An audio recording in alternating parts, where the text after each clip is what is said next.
I discovered my husband's text with his coworker 2 weeks after our wedding. Dude, you messed that up so fast. I'm shaking as I'm writing this right now. My husband, 32 male, and I, 26 female, got married 2 weeks ago.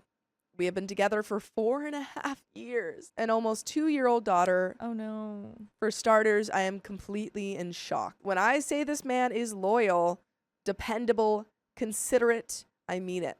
He is truly my best friend and my favorite person on earth besides our daughter. By the way, this comes from No Explanation 824 on the r/2oddtakes subreddit. And if you want to spend your own stories, go to the r/okstorytime subreddit. I'm Sophia. I'm Angie. And I'm Keon. And OP says, my husband is an upper executive at a mid-sized company that we were both working at when we met. We decided I was going to be a stay-at-home mom once our daughter was born because we were in a good financial spot, and it's truly what we both wanted. He is still at this company, and part of his former position was to oversee HR. This wasn't exactly typical of someone in his role, but it was a smaller company at the time, and it just worked out that way. A woman was hired at the end of 2022, beginning of 2023. We'll call her Amber. I didn't know much about Amber other than seeing her name on a few blanket HR-related company emails, but I noticed that she was younger than most of the people we worked with about my age. This actually excited me because I initially thought maybe we could become work friends. So hopeful. So naive. Fast forward a couple of months, and I noticed one day while my husband was showing me a Snapchat video from his friend group that Amber had requested to add him. I thought this was odd considering he was her superior and they didn't interact much. Or so I thought at the time. Dun dun dun. I asked him about it, and he brushed it off by saying he had no idea why she added him, but that he wasn't going to accept. He didn't. I then noticed a few months later that they started following each other on Instagram. I again asked him about this and stated that I felt slightly uncomfortable with a female coworker attempting to connect on social media, especially because, again, I was being told that he really doesn't know this girl and has only talked to her once or twice in the office. I would just like to say I do have my insecurities like every woman, but I by no means have ever felt this way towards anyone my husband has interacted with. He has many women coworkers that have become my friends by relation that we both adore. We have a larger friend group of men and women, and I truly have never thought twice. He then started to deflect a bit, saying the Instagram following wasn't a big deal. He's just trying to maintain a good working relationship for professionalism's sake. I didn't buy this. I have had many professional working relationships with men in my career that never carried over to social media or my personal life. I would like to pause. Snapchat is one thing. Yeah. Instagram, everyone follows each other on Instagram. Yeah. I feel like it's one of the easiest way to network with people that you've just met. Personally, it's like... Totally. I feel like in a lot of ways, like if you barely know someone, it's a good way to yeah, get it's to a know better people. way. I agree. Yeah. Fast forward to the middle and end of 2023, about 3 months before I was due to give birth, and I got a message from her on Teams asking me what I was wearing to an upcoming company boat party. Mind you, I had never spoken to this woman in my life. I didn't know her at all. And I was unaware that she knew me because, again, they don't know each other that well. I gave a polite, unsuspecting response and left it at that. I did, however, reiterate to my husband that I felt this woman's intentions were off, and I couldn't place why I had such a strong gut feeling. At this company party, she made a point to come up and say hello and begin a conversation with my husband, where it was clear to me that they had talked many times previously. She brought up inside topics that they discussed, like her Jeep, her plans for the following weekend, etc. And I feel like she's doing this on purpose in front of you. It's very possible. At this point, I was pregnant, hormonal. Oh gosh. But my red flags were flagging.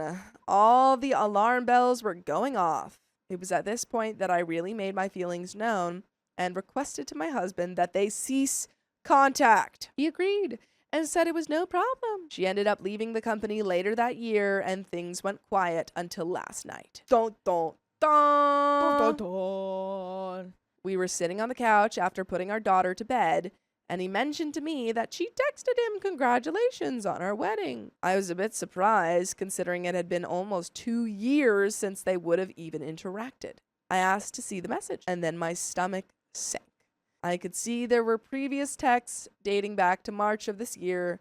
About once a month or so. It's currently August. The first message was out of place, meaning that there were messages prior to March that were deleted. I immediately confronted him about this, and he claimed that he deleted the previous messages because he knew I would have been upset that she was texting him.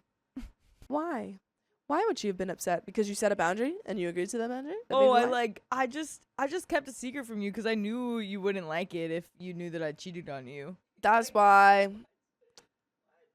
Again, I didn't even know they exchanged personal phone numbers. He swears on our marriage that there was never any flirting, but that he knew his contact with her alone was wrong, and that's why the messages were deleted. I don't know if I can believe him, but I also do at the same time. I mean, is your marriage really that sacred if he cheated on you? You know, like, of course he would be swearing on that if you cheated. Right. Because you didn't care about the marriage. He didn't care. That would be like a terrible thing to swear on. Yeah. He has now confessed that they were texting slightly more often when she was an employee at this company, but it was only one message from her here or there that he would respond to out of courtesy. My problem, you were being courteous at the expense of me. I feel so embarrassed that she felt comfortable enough to even text my husband in the first place. I'm sorry if this is jumbled. I'm still in shock. This is not cheating or really anything close, I hope, but it crossed major boundaries and it hurt me badly. My trust in him is shaken. What do I do? Reaching out to her for clarification sounds insane and really won't solve anything other than make me look desperate. I want to believe him, but how can I? How can I stand up for myself without blowing this out of proportion? And there are some comments. Comment 1 says, he's giving you bits of the truth as you discover it for yourself. There's no way of knowing how much he's kept from you, as he's proven he's not honest to begin with. I'm sorry for what you're going through, and I don't want to just tell you to leave him because I know it's not that easy. You can lay it all out for him and hope he's honest with you, but you're at his mercy in terms of how much he decides to reveal. My ex pulled crap like this, another reply says, because he was hiding crap. And there is an update, folks. But what do you think's going on? I think there's some cheating. Yeah, I don't trust cheating. him. Yeah. I don't trust him. I don't either, because it's like, it's just, his excuses are stupid. They're so bad. Like, They're okay, genuinely terrible. I'm agreeing to not talk to this woman anymore for you. But I did talk to her. Because she texted me first. What She was I supposed to do? texted me Not first, respond? and it was rude to not reply. Like, that's like, I know you told me not to talk to her. I know but you told me, yeah, but to. like, that to me, I guess, means I'm not going to reach out first. And then she like asked me out. I had to go. It would have been rude to say no. Exactly. What do you want from me? Yeah, I demand a maternity test. A maternity test? Yes. What? Is this baby even hers? There was cheating going on before the baby came. Yeah. Okay. All right. Update. First of all, I want to say thank you to every single person that responded or offered advice. I know some of it is harsh, but it's the harsh I need to keep myself from being gaslit in this situation. I told my husband I needed a few hours to myself to think and took off for a good drive / listen to music and cry session.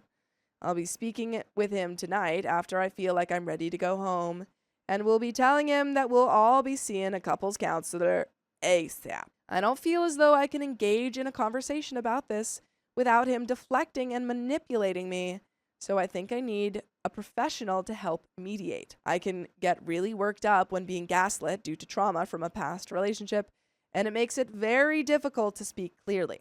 I also need a neutral space away from my daughter, so she is not emotionally affected in any way. A few clarifications from the comments. My husband did block Amber over everything, Instagram and phone number. I checked other apps for verification, and said that he will absolutely not be speaking to her again. But please speak to us again and listen to full episodes of stories just like this. Please just go to Spotify, Apple Podcasts, or iHeartRadio and search up OK Storytime. There is a little bit left to this story. Do you have any final thoughts? I don't believe this man one Yeah. second. I mean, I understand why OP wants to, go to counseling and everything, and they've got Sure. a kid. Sure. It's fair. Yeah. I feel like do that. Hopefully there is nothing else going on here, and it was just texting, but Yeah. keep an eye out for suspicious behavior, and don't let them tell you you're losing your mind. Exactly. Yeah, they have a kid, they've been married, they just got married, but it's worth it to give it a shot. Yeah. Because then if it is cheating, you know, some people can move past that, some people can't. It's just kind of up to you guys. So, you know, counseling will help with that either way.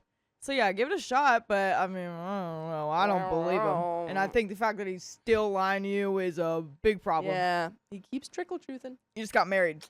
You just got married. Not a good start. No. The texts that I did see were generally non-flirtatious, but they had a friendly tone that surprised me, like a familiarity. A few of them from her mentioned our beautiful family, and another alluded to an inside joke about my husband's father/my father-in-law, again signifying some kind of consistent communication. One was a selfie of her with some mutual contact of theirs. So it makes me wonder, if they were all generally innocent, why delete them? At the end of the day, there was something there.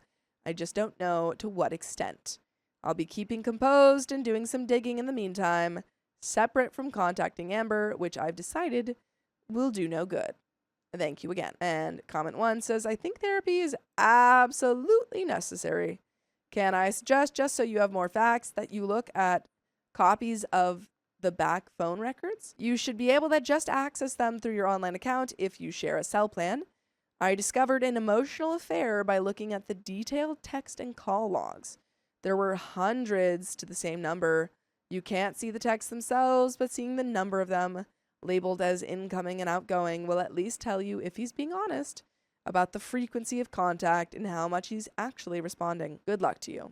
And that is the end of that story. My previous one-night stand is now my coworker. I'm sure that won't be awkward at all, right? I, 25, female, was in a bad place this past summer.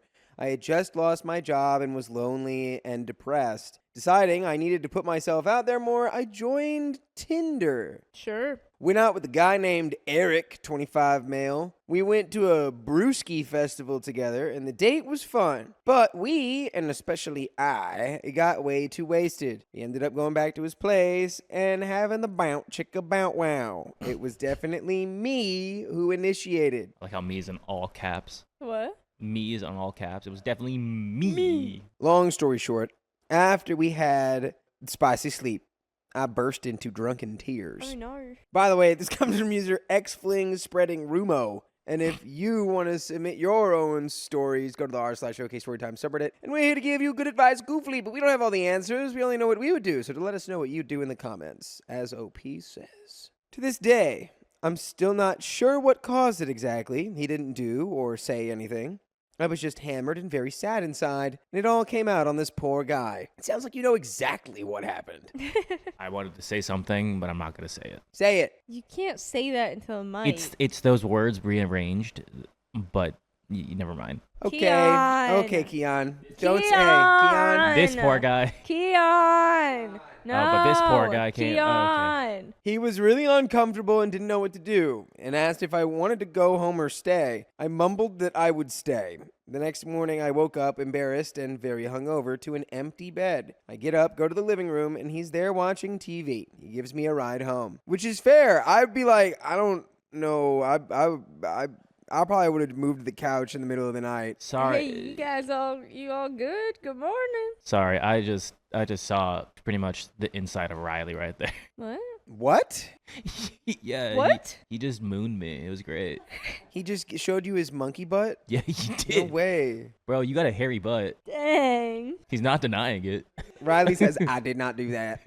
I did not do that. I don't believe him. I feel bad about what happens because I know that I genuinely enjoyed my date with him until the crying part. I send him a casual text a couple days later to see if there's still a chance, and he doesn't respond. I don't know that I would have ever been able to send a follow-up to that. I don't believe that you stayed, or he let you. I would have been Well, like, what are you going to do if it's the middle of the night at that point? I'm like, I'm calling you an Uber. Nah, I feel I like it's think fine to let so. them stay. And I mean, then I guess next- it depends like, on how sleep messed on the up they are. couch. No, but if I hook up with somebody and they burst into tears afterwards and I don't get a reason why, This is like the I'm first gonna be time. so uncomfortable. Yeah, this is the and first time you're freaked meeting out. them. Like this is the first Yeah. date. Remember That's this. fine, and I would feel bad for the person, and I would not send them home in the middle of the night. No, but it would drunkenly be more like a crying. why did you just just burst into... She explained it. She said I was just sad. No, she explained it to us, not to him. He's like, I couldn't explain it to him. I think you let the person go to bed, and you can talk about it in the morning if I they couldn't want go to to sleep. If you Okay, well then you stay up. They're going to bed. I think he did. He probably sat out there and watched Okay. TV all night. I would be like, Dang, this you guys stranger. stink. Put No, them I'm out in not the saying middle of like the night. get out of here, I'm gonna order scumbag. you an I'm Uber. saying like Go home. You cried. I'm No, just I saying wouldn't like do clearly that. you don't want to be here or something's going on. I don't know. Maybe you should go home to your bed and your home. Very awkward, especially since I just You met can this feel person. awkward. I'm just saying we need to make sure this person's okay. Yeah, Well, well, I'm that's not what- going that's to what send they- them out if and they're that's what he blacked did. out and inebriated. Yeah, like, yeah, I'd to be like- the point of, Exactly though. No one has said we're gonna like Yeah. leave. It's just like I'm gonna feel awkward, and like if they're gonna be sleeping in my bed, I don't think I'd fall asleep comfortably with that person in my bed. I'd be like, okay, well do you want to stay? And he did ask like, do you want to stay? Do you want to go? And she's like, I want to stay. I'd be like, I would also follow up with like, do you want to stay in this bed? Do you want to sleep on the couch? Yeah. Because you seem uncomfortable. I feel bad. Is that okay? Like, what do you want to do? So We have different reactions. Are you sure? I send him one more text apologizing for what happened and that it wasn't his fault. I was just really wasted. He doesn't respond. I get the hint and move on with my life. Fast forward to now, I'm in a new great relationship with somebody, Jake, from Tinder. I've gotten a good hold on my depression and in general, I'm doing very well. I even got a new job. Except I started this job 2 weeks ago, and guess who I'm working with? Eric, my one night stand. It is obvious to everyone on my very first day that Eric and I know each other. When people asked me, I just brushed it aside and said I met him randomly this summer. Well, Eric has told everyone we work with what happened between us.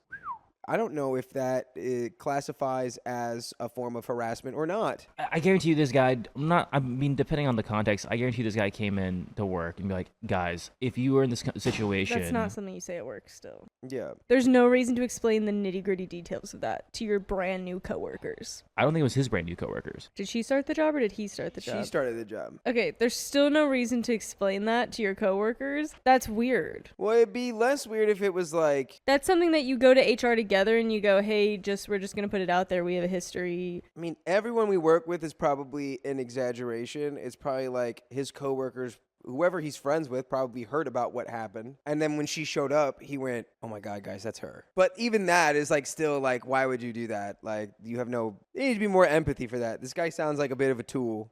Not gonna lie. Like, he was like, that's the girl. I'm like, that's not smart. Like, he probably did talk about the situation, but never, like, said, this is who and who. It's just like, but now he, like, aired it out. Yeah. Yeah, Whitney Anderson says, gossip is not an explanation. I'm incredibly embarrassed and I feel alienated at my new job. People think I'm some crazy, promiscuous girl who gets really wasted. I've made one friend. She's the one who told me about Eric's story. I don't know what to do because Eric is not spreading a lie. He's telling everyone the truth about what happened between us. The truth is just dark and embarrassing for me. Once, my current boyfriend, Jake, came to pick me up from work, and I heard Eric and a coworker snickering. I am so humiliated. I feel like I'm in high school. What can I do to make this go away? And there are comments. If you have an HR department, you need to go there. Yeah. Because that's actually crazy. That it's like, dude, are we in high school? Like, how old are you? Yeah, we can't just work together and move on. Comment 1, it's the truth and it's already out there, so own it. I assume Jake knows the situation. If not, please tell him right away and be open about it. There's nothing you can do to change the past, either the drunken post-spicy sleep crying or Eric telling everyone. So my best advice is to focus on work and act as if it's no big deal. No one is going to come to you and make fun of you for it, and even if they did, that would be way more cringeworthy than what you did. I know it's way easier said than done, but if anyone brings it up, try to laugh it off if you can. Oh well, I get really emotional about microbrews. It's kind of funny, actually. This will blow over. Reply says, unless the office is really cliquey and Eric is one of the popular kids. I really don't want to be a Debbie Downer, but some workplaces live on bullying and cliques and intimidation, and even if, as a new employee, you go to HR, it's you the consequences will come down on. OP, hopefully your new job isn't a place like this. but it kinda has trappings of it. If someone came up to me with that story at work, I'd say, so, you've never been wasted and did something embarrassing, not even once, and shut it down. I would still go to HR, I don't know. I think you can still go to HR to at least have it just like on the record, even if you're like, oh, I don't want to push this any further, but like, can I just document this to you in case like this continues to happen kind of thing? I think you can kind of, you either own it or you just ignore it. Those are your two options on a personal level. Conversation with Eric, like, hey, elephant in the room here. Yeah, I'm gonna be working here. Let's make things civil.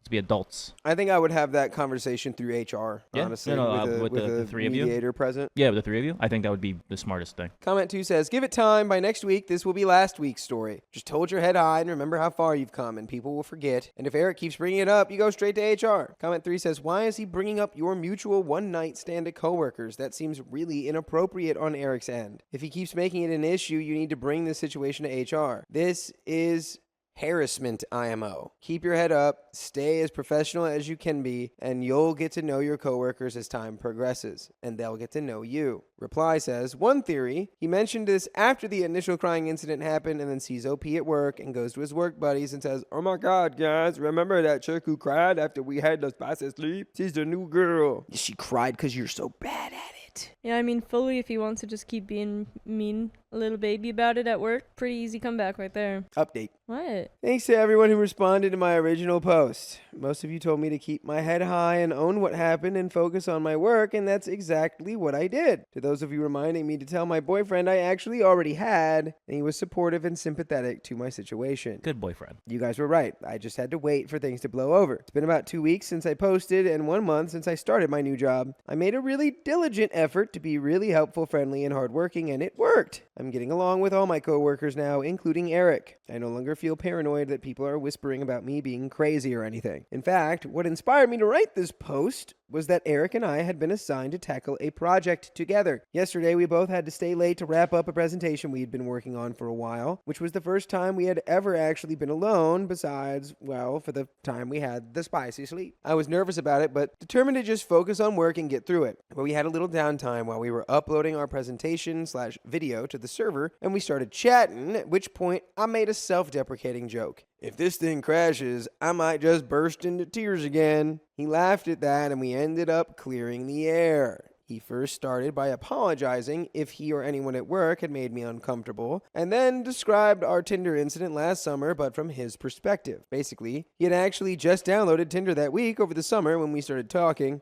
I was the first person he had ever talked to or gone on a date with through the app. His work friends were actually the ones who encouraged him to download it, so they knew about me and our planned date almost from the beginning. They were actually the ones who suggested the Brewski Festival. So we have our date, and it goes horribly. And of course, on Monday, everyone's asking him how it goes, and he basically explains to them what happened. And they all laugh off the situation with how awful that must have been, and how it sucks that that was his first date, and maybe Tinder just isn't for him, blah, blah, blah, blah, blah, blah, blah, blah. So when I first started working there, they all already knew who I was from way back in the summer, which is actually kind of a relief because it means Eric didn't immediately see me and spill the beans to everyone like some duty man. And by the way, it is your duty, man, to listen to full episodes with stories like this on your favorite podcast platform, iHeartRadio, Spotify, Apple Podcasts. Just search OK Storytime. Eric and I then cleared the air and said that from getting to know me over the last month, I seem very cool and professional, and he hopes there is no ill will between us. I said definitely not. I don't blame him for what happened. I explained very briefly about how I was just in a bad place when I met him that summer from losing my job and just drank too much. And he said not to worry about it, and he totally understands. I'm just glad we were able to address the elephant in the room. Also, about the one friend I had made previously who told me what Eric was saying, she actually is relatively new to the office also, and wasn't around last summer when this thing happened. So from her perspective, it looked like Eric was spreading a fresh rumor, when in actuality people were discussing stuff they had already known. So yeah, things are good. And that is the end of that story. So they low-key did bring it up again, but just in like a, oh my god, you remember this kind of way. Yeah, it was more like adult. Yeah, it was very like I still think the air should have been cleared before that was going around the office, maybe. when she got there. New people that don't know the story shouldn't necessarily have been getting clued into it that quickly in the office. Like, you can talk with your buddies that know about it, but if new people are learning about it, we're still retelling the whole story. Yeah, I mean, it's got to spread around. It doesn't. It doesn't have to spread around. Well, I mean, It doesn't have it to. does. Have you worked in an office? I've worked in many offices. Rumors don't have to go around to Yeah, them. but you know that they do. But they don't and you know have you know to. exactly how they do. I think that you can bring just your bros aside, It's almost like one have of a those, little and I chit chat, agree. and the new people don't hear it. I agree that it doesn't have to, but it's like one of those. It's one of those things where it's like, if it doesn't, that would be miraculous. Everybody could just be a little bit better about their hot goss in the office. Well, I assume if people knew that he was on that app and that he was going on a date, that people had probably seen her profile pictures as well, because it's like, That's what I'm look, this is saying. the girl I'm Whoever going on a knows date it's with, and it's like, fine. so even if he didn't say anything, people could have recognized her without him being involved. That's fine. So That's not what I'm saying. it just becomes. I know it's not what you're saying. I'm just saying it's once so many people already know about this thing, it's like it's an organic. It's almost like an organism. I need a woman in this story. I'm not saying it's good. I'm just saying I need a why it woman. happens. I'm not saying that, and we should all be happy about it. I'm just saying that's why it happens. All right, we have another story coming up. Our boss married us, but he also destroyed our marriage. You get a little bit of both here. Trigger warning, obviously, for heavy drinking in this story. My husband and I have been married just over a year with no kids, but we just decided to start trying. We're both in our early 30s. Our mutual boss took a personal interest in us shortly after my husband introduced me to his coworkers when we were first dating. I was the only gal pal of the guys there who would occasionally sit and drink an adult soda and shoot the crap with them after work. This was well before I worked there. By the way, this comes from Gattac, and if you want to submit your own stories, go to the r/OKStorytime subreddit. So, our boss got ordained specifically to marry us personally? Oh, Okay. well, that's sweet. He's like, I just love your guys' relationship It's so, so beautiful. much. And fronted us $5,000 for an all-inclusive honeymoon in Jamaica. This guy hands out regular cash bonuses to all employees, puts $500 towards each employee's monthly health insurance premiums. His is a small business. He's not even required to offer health insurance, and even helped the warehouse manager buy a house. 8 months into our already rocky marriage, the boss offered me a better paying job. I turned it down 3 times because I didn't want to work with my spouse. But when my former job wouldn't let me take time off to accompany my husband to the week-long corporate convention in California, which the boss was paying for, I felt my hand was forced. Who turns down a free vacation when there's already a better job offer on the table? We work in different parts of the building, though, so it's not really like we're working together. Initially, the boss's free adult soda club was awesome. Just having a couple drinks and being home an hour after work. We work in a wholesale warehouse full of adult soda drinkers who appreciate their boss's generosity. I had no problem with this at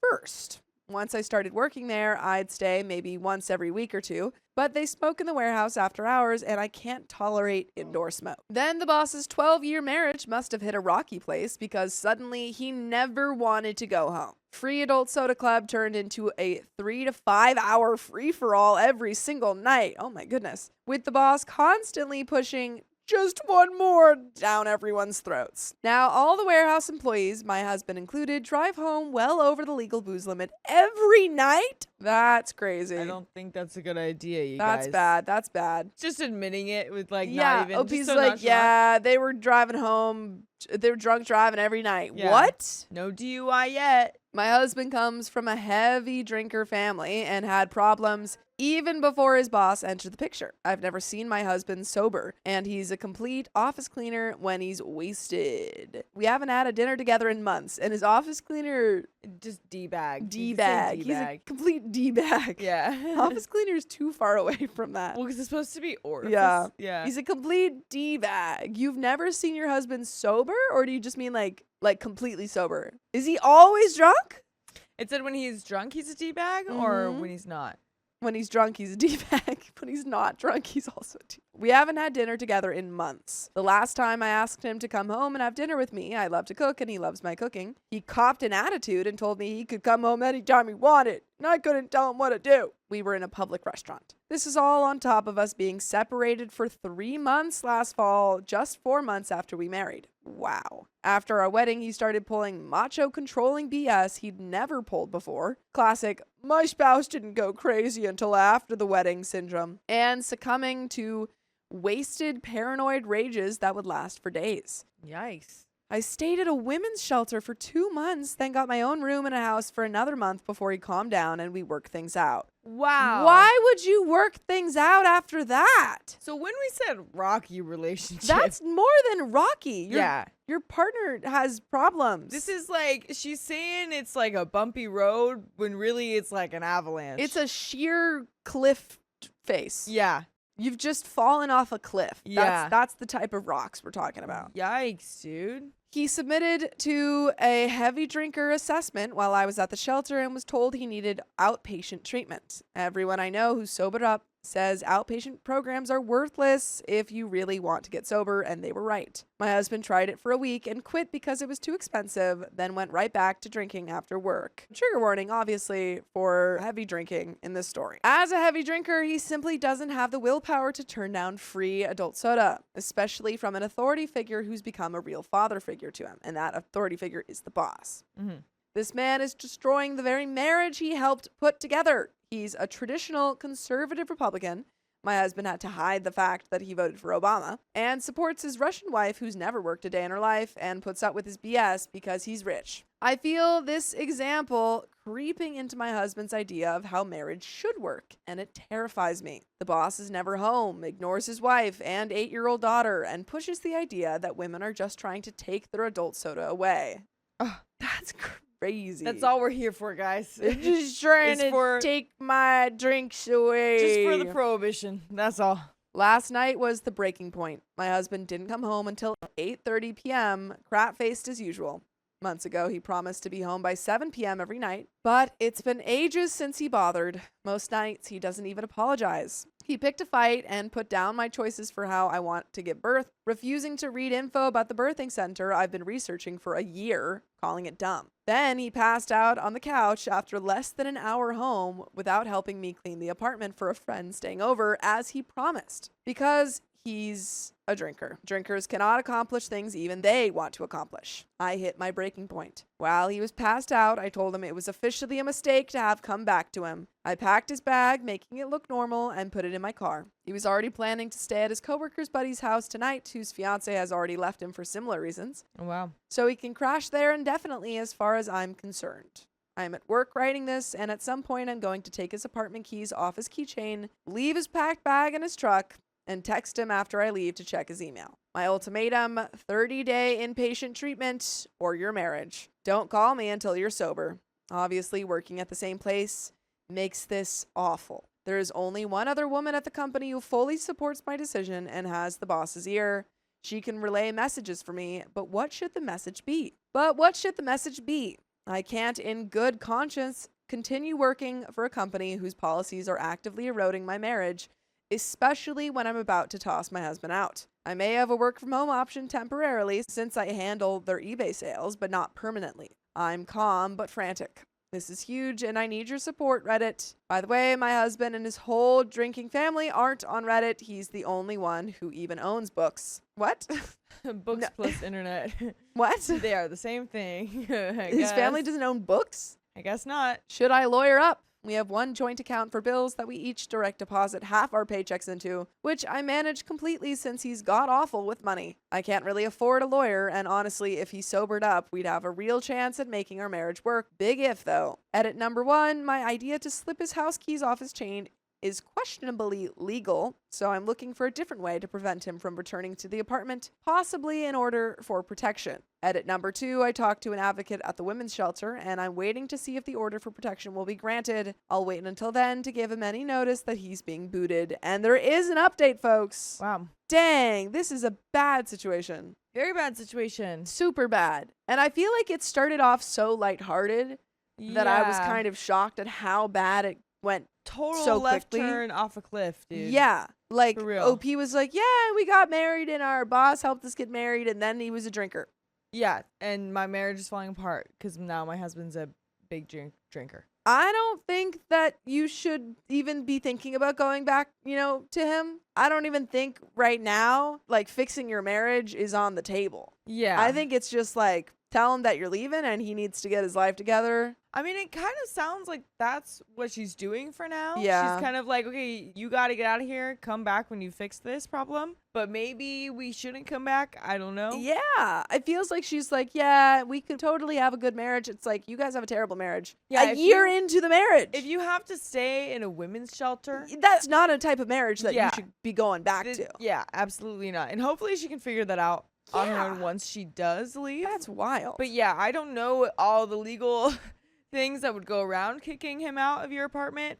Maybe there's a landlord like that you could talk to. Yeah. Maybe there's something in there that like agreement that can let you change the locks or something. I don't know, because you can't take his key, I guess, or at least we're I looking into that. guess if there's anyone else you can stay with, Yeah. which maybe not if you're staying at a shelter, Right. but if there's anyone else you can contact, because this is not a marriage that you should return to. No. Update: the OFP order for protection was granted last Thursday through a free advocate from the women's shelter I stayed at when crap first hit the fan. The OFP stipulated it would remain in effect until he completed 1 month inpatient treatment for diagnosed heavy drinking. Essentially, it let me legally change the locks and granted me a no contact order. He was very much the mind effing stalker when I left last fall, and I absolutely needed a no contact order after punning him out this time. This decision unalived me, even though living with my heavy drinking husband was threatening my sanity and had already threatened my safety. It was heart-wrenching to pull the rug from under him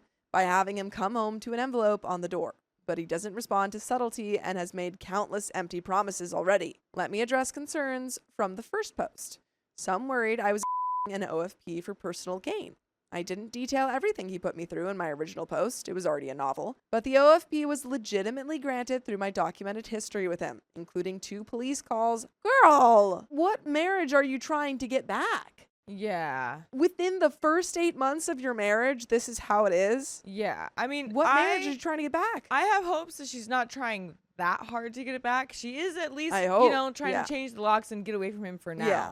So and getting that OFP. So I think she's on her way to, handling it. I hope so. And my own documentation of his wasted rages that always ended with him passed out on the floor. It would unalive me if anyone thought I was the system. Several people suggested I leave instead. I left last time. It's his turn. He has family to stay with. I stayed at a women's shelter with daily chores and curfew, watching my crap so it wouldn't get stolen. My comment about telling him while he was passed out that it was a mistake to come back raised eyebrows. I could see why it seems passive, but this perfectly exemplifies everything effed about our marriage. He's too wasted for me to ever discuss anything with him, even simple stuff like budgets. We could learn to communicate in therapy, but not unless he's sober. For the record, we had 3 counseling sessions last fall after I left. The therapist ended them herself, saying she couldn't involve herself in a situation since I was at a shelter, and that the next step was for my husband to get treatment as the professional assessment recommended. My husband couldn't handle the sessions. When we started talking about why we were there, he threatened to walk out, and the therapist had to stop everything to make him pay the co-payment mid-session because he'd become threatening. That was our last therapy session. So the big question, what the heck happened? Thursday evening, after changing the locks, I called his mother to arrange dropping off his stuff. I'd left him a duffel bag of essentials in his pickup, but not everything. His mother is a drinker herself, but had actually offered twice last month to help with an intervention, so I expected at worst a lukewarm response. Nope, she told me they wanted to go through the cops to get his stuff and wouldn't let me come over. Then she told me to F off. Harsh, but she's unpredictable. Is this Plot the twist, therapist? this is the mom. Oh, okay. Yeah, who's also said that she would help with an intervention. Did not do that. Plot twist! I found out Tuesday that she never told my husband I tried to drop off his stuff. She made the decision to go through cops behind his back. She never responded when I asked her about her intervention offer. Sunday morning, I got a voicemail from my husband's new lawyer requesting I call back concerning divorce papers. As of today, I haven't called back. My husband dismissed treatment completely. I can't afford a lawyer, and my retired parents can't help. My husband's family hired an expensive lawyer, so I know I need one. I've been through several low-income resources, so hopefully one will work out, but they all take time. And there's another relevant update, but do you have any final thoughts? My goodness, man. Yeah. It This is just not feels like good. it never ends. Mm-mm. Like, I don't know why we're just spiraling so fast. Well, I think because the way that it's written, you go from Yeah. my boss helped us get married, and then Yeah. it's like our entire lives are falling apart. Yeah, it's just like one hit after Yeah. another. It's like, and maybe it's because there's, I don't know, we're not going into all the dirty details of everything. Yeah. We're just getting the main points, and Yeah. there sure is a lot. Yeah, I think OP, focus on your safety and do Yep. whatever you need to do. I care that your husband gets help, Right. but I care more about you getting safe Yes. than, fixing whatever relationship you guys have. Otherwise, that's that. We've exchanged civil emails, and I let him know that when I went back to him last winter, I knew nothing would change. Why I went back still mystifies me. I've learned a lot about harmful relationships. I know the emotional mind-effing he's put me through constitutes emotional abuse, and I'm thankful for laws that recognize this and let me protect myself. I'm putting in my resignation tomorrow. I took a leave of absence this week and have the joy of job hunting ahead. Yeah, honestly, don't work at that place that promotes that kind of drinking culture. That's just not okay. No. Your job should not be promoting anything anything like that. Yeah. And the fact that there was driving actively being promoted, kind of. Yeah, I mean, that was already like happening in your relationship all Yeah. the time. I mean, it sounded like she was involved in that too. Like she was also drunk driving at some parts. I but don't know if it's she hard to tell. was. It sounded like she was saying that every time her husband went to this, Yeah. all of the people who were involved did that. Okay, yeah, I don't know yeah. if she was. Hopefully not. I haven't given much thought to addressing the wasted driving occurring at work because of the boss's free club. This was the biggest feedback from Reddit, and I'm not sure when or how to address it. I will mention it in my resignation letter that I'm officially protesting the policy that encourages drinking and driving. Yes, absolutely. Yes. Yes. I mean, yes, yes. if you know that this is happening, I don't know, call the police. Make sure that they have this on their records, or at least there's some kind of paper trail that points to Yeah. this. My boyfriend feels unappreciated doing house chores while I work full time. Make him do more chores. Yeah. My boyfriend, 21 male, and I, 21 female, has been unemployed since September. He's been unemployed in our relationship before, and at that time, we came to an agreement about chores. If one of us is unemployed, we are to do most, but not all of the household chores. That is so fair. By the way, this comes from Kitchen Drama, and if you want to submit your own stories, go to the r/OK Storytime subreddit. So, when we are both working, he cooks dinner most nights, and I do everything else. He's an amazing cook, and he says he likes doing it. I clean up after dinner and do all of the other household chores except for taking out the garbage once a week. He would rather I cook as well, I think, but he is extremely picky about food and how things are done. I can never do it up to his standards, which seriously include things like chopped vegetables, all being a particular uniform size. I don't have as much free time as him, even when he is working, because I'm also in university while he has graduated. So when I cook, it's quick and dirty.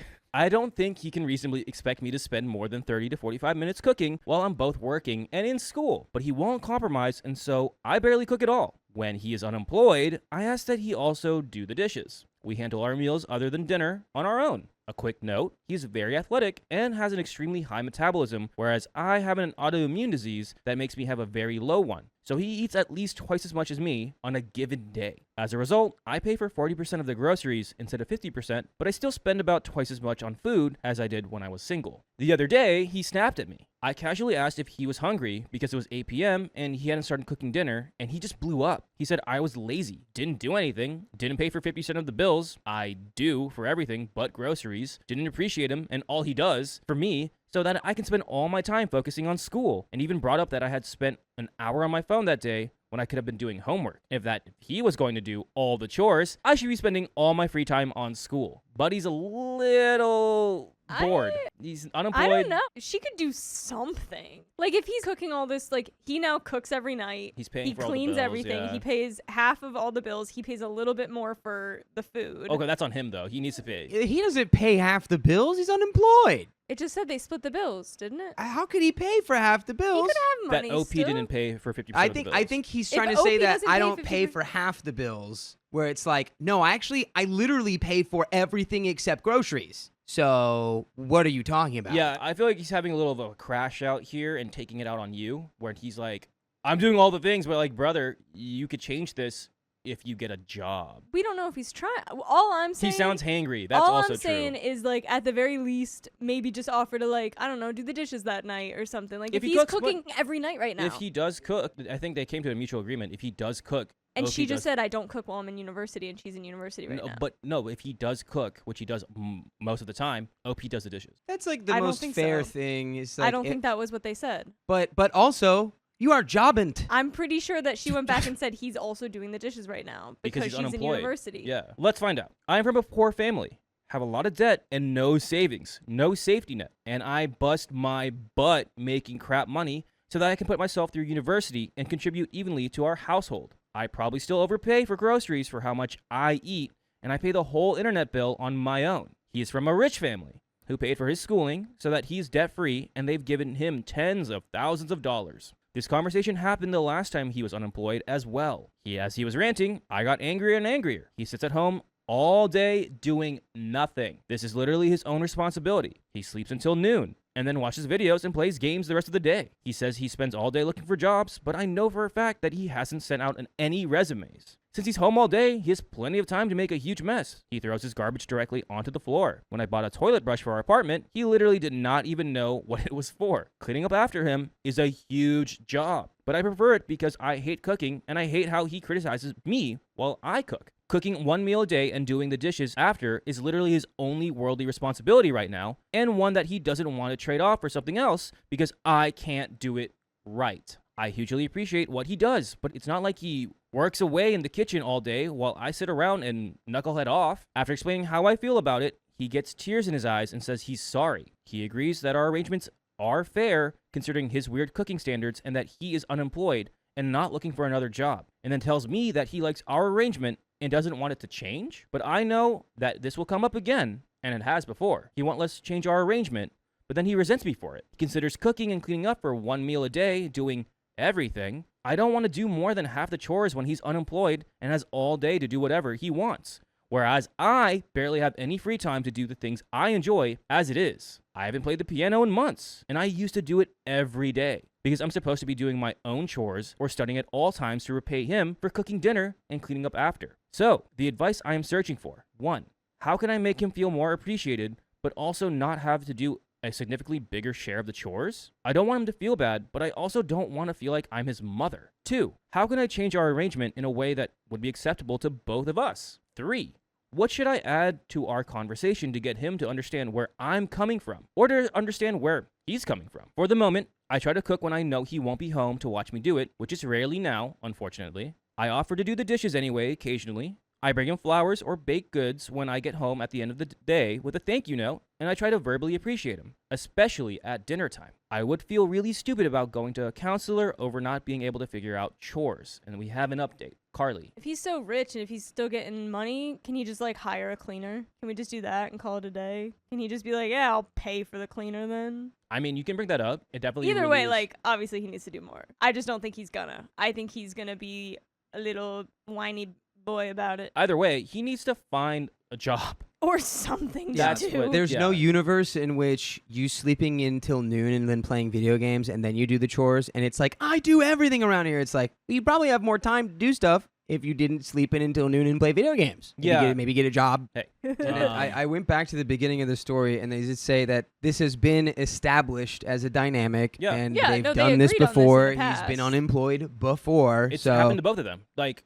It's they've just getting agreed to them mutually, more where this it's like, time. hey, if I'm unemployed, you know, Yeah, I'll do you'll more do of the chores. this. If you're unemployed, you do most of the chores. It just makes sense because guess what? Like, someone's busy working. But this is also not fair to you, OP, that he's coming at you like this. And it's happened before. Know how to do it and clean the toilet from here on out? Sure. Yeah, I feel like, one, you gotta just reevaluate your agreements and be like, hey, this is what we agreed Yeah. upon. Clearly it's not working for either Clearly, of you. yeah, something's not working for us. If you guys relegate the chores a little bit, we have an update. Basically, later in the evening, after posting on Reddit, I told him how upset I was that we were still having the same argument about chores, and that I wanted to make sure that it was totally resolved rather than brushing it under the rug. The fact that I even brought it up again sent him into another rage, Nah. which tells me how effective our last conversation about it was. Anyway, the same old happened.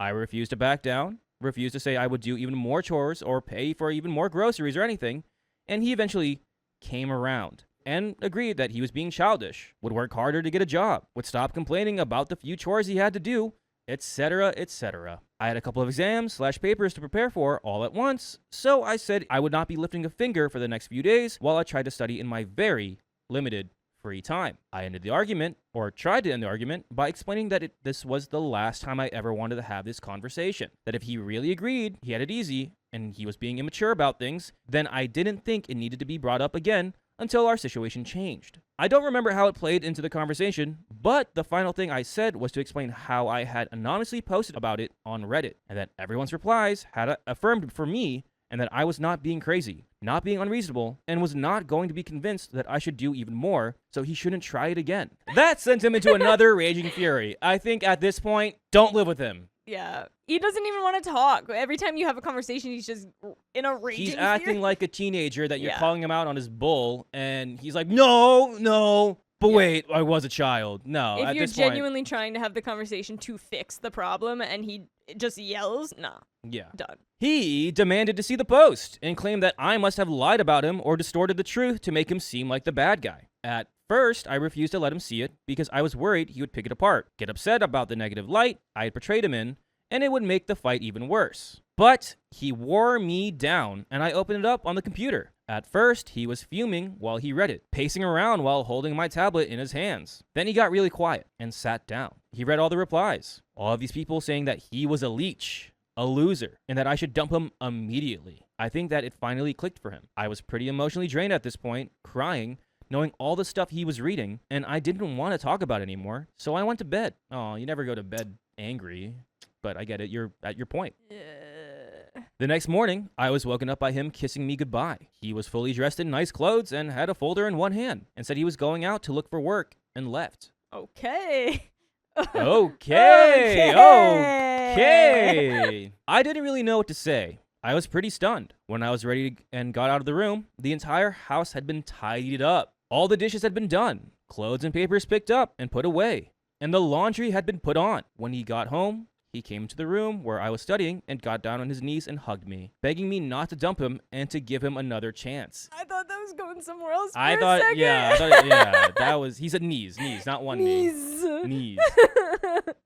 He promised he would do all the chores until he got a job, and then he was so sorry for taking advantage of me. We had a really long talk about his employment situation. Since he graduated, he's been feeling very lost and depressed. Right now, I'm the only thing in his life, and it's been putting a lot of stress on our relationship. He doesn't want to take just any job because he doesn't want to feel like he's failed by having a crappy job after getting a university degree. I signed him up for some volunteering positions because I feel like he needs a little push right now. It's very hard to get out of a rut like that when you've convinced yourself you're not worth hiring. I waited a long time to make this update because I wasn't sure if he was for real or if it was for another band-aid solution to get me off his back for a while until he brought it up again. But it's been about a month since I first posted, and he's just been amazing since then. Okay. Yeah. But that still doesn't not like negate the band-aid situations that every time you Yeah. call them out on it. They should have talked about in that moment, like, say he gets a job, like, okay, next time someone's unemployed, what's the new split of, like, how we're gonna do chores and everything? And also, why are you just yelling at me all the time? Yeah. I see a lot of people saying that he's probably just depressed sitting Yeah. at home, which I totally, like, I- 100% think he was. Yeah, that's why I said he was crashing out. Yeah. He was crashing out, but Well, that does not mean Crashing out's a little bit different, but yeah. he was crashing out that he's He was bored he was depressed. and depressed that he was He like was depressed. He wasn't feeling like he could get a job. He didn't feel like he was good enough for it. You get stuck. It's not a crash out per se. Him yelling might be a crash. I mean, the depression made him crash out. Sorry. Yes. But that doesn't still not negate all those things that Yeah. he did to you. Y'all still need to talk about it. Yeah. He spends 5 to 10 minutes at the end of every day picking up his clothes and other messes. It makes my jobs way easier for me, and as a result, the house has stayed pretty much spotless for the whole month. He also started actually searching for a job, and lo and behold, he found one. It's a very part-time work-from-home type of gig, so we aren't changing up our division of labor right now, but it's given him a sense of purpose and is in his university field of study. So he really puts a lot of effort into it. While it's a very temporary job, it's really helped lift him up out of this rut, and we have a second update. How do we feel? Y'all still have to talk. Yeah. You still need that new division of labor going on. But You have an agreement. He has a part-time job. It's great. I'm so happy that he's doing more, but to me now it also feels like he's just really scared that you're gonna dump him. So he's just like on his best behavior. Yeah. Until he gets back to being settled again. Yeah. I hate that I know that that's probably I did that. I've been this Why are we on me so close? because it was your take. Oh. Yeah, he is. Wow, He's like, being I like, don't no, do wait, this. no, please, don't leave me, no. And it's like, Yeah. The fact that you should probably just leave each other because you'll be better off anyway. the fact that he's like, I'm doing this now for the relationship, doing this for you. Right. Brother, you should be doing you it still for need to you. be Exactly. okay with it. Yeah. That's what I'm saying. That's why I think they need to step away. Is because it's like you need to learn how to I think just they be you first. They just need to have a conversation about it. They have not talked about anything for this. He just came back in and was like, I'll be better, I'll be so much better, don't even worry about it. Update number 2. I wanted to address some of the trends in the comments section. 1. I still do the bulk of the workload. I really don't agree. First of all, he did offer and would do 100% of the housework if I so choose. And he does do 100% of the housework when I am particularly busy. Although our jobs are not that different than before, the difference is that he no longer sees it as my jobs and my responsibility. The chores are our responsibility, being that we are both adults living in the same house, and it follows that whomever has the most time and energy to do them should do so. I choose our current arrangement myself, even as he was offering to do every single thing for me because I still wanted to contribute. In terms of hours spent on cleaning, at the end of the week, he is still doing more, especially since I am more efficient at it than him. I also have jobs I can do at my leisure as long as they get done approximately every week. If I can't achieve that, he does it. When I was in crunch time, he did absolutely everything. Brought my meals right to me at my desk and was just absolutely wonderful to me. I didn't have to ask him for a thing. He was just right there, offering me whatever I needed. Then he got a seriously bad flu, so I did everything for a few days when he couldn't get out of bed. It's a compromise instead of a strict division now. Please also take into account that he has a job, albeit part-time, and spends a lot of the day actively looking for work now, rather than playing video games, one of the major issues with how things were before. I no longer feel like I'm dating an irresponsible man. I also don't do way more cooking, maybe once a week and only when I feel like it or when he was very sick, or when I have a recipe I really want to make that he isn't familiar with. He certainly doesn't expect me to do it. Also, keep in mind that there are only 2 of us in a 1-bedroom apartment with no children. It's really not that much work. If he was a stay-at-home dad and I was the sole breadwinner supporting for the 2 of us, it would be a different situation. 2, do I like cleaning? Yeah. Yeah. Yeah, you do. We kind of brought this up. And that's exactly your point. It sounded just like you definitely have different standards of cleaning. Yeah. And like how he has different standards of cooking. But Yeah.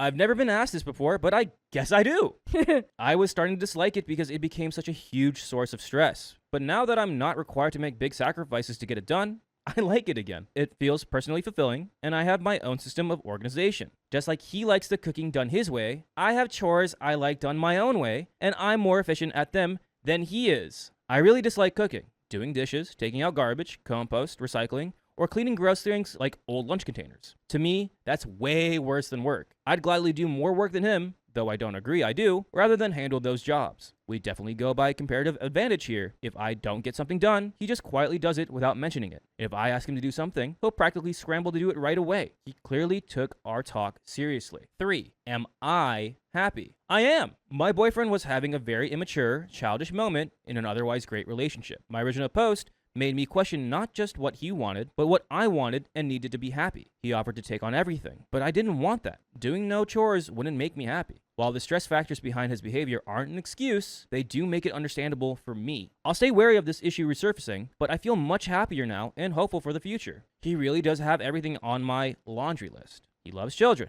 cares about the environment, and causes close to my heart, is kind, gets along with my family and friends, is romantic, sensitive, and takes care of me when I'm struggling. No relationship is perfect, but I think ours comes pretty close. Our relationship is perfect if you come and join us every day by listening to full episodes with stories just like this one by going to Spotify, Apple Podcasts, or iHeartRadio and searching up OK Storytime. We're at 66 days of content, and it's just growing, so get a start on it, or else. Or else. I don't know. You can take that as positive, negative, whatever way you want. There's a little bit left of the story, Carly. How do we feel? I mean, everything sounds great now. It sounds like they got their own little rhythm down. I think he was probably really sad and depressed and needed a little kick in the pants. Man and was he just in got his it. head. Yeah, he was. And he's out of his head now, and it sounds like they've kind of figured out the vibes that they need, and they're stepping up for the other person when they need to be a little bit more. Everything sounds good to me. I agree. I still don't like how much it took you to write a Reddit post to show him that, hey,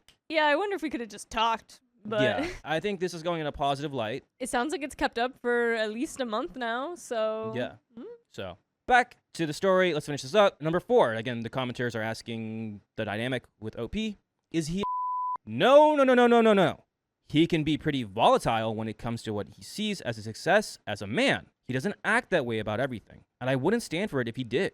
It's sad, and we've worked on being open about it. His anger comes from a deep lack of personal fulfillment, which is hard for him, especially coming from a success-driven family. It's that chip on his shoulder. Knowing that I don't judge him by his career has helped, and finding fulfillment outside our relationship has eased his anger. He's always been under extreme pressure, especially from himself, to succeed. We can't afford a counselor right now, but he agreed he'll look into it when he finds full-time work with benefits. He isn't controlling. We decided to spend the time apart this Christmas to bond with our families, and I've been spending more time with girlfriends and old hobbies, which he supports. I don't think this was emotional manipulation so much as him feeling like he was living only for me, since chores I asked him to do were basically his only responsibility. One helpful thing we agreed on, which was his suggestion, is not to argue when we're upset. Instead, we'll go to separate rooms, calm down, then talk about it with some distance. Yeah, write it down. I think that's so much better. I do want to thank everyone again for taking the time to comment.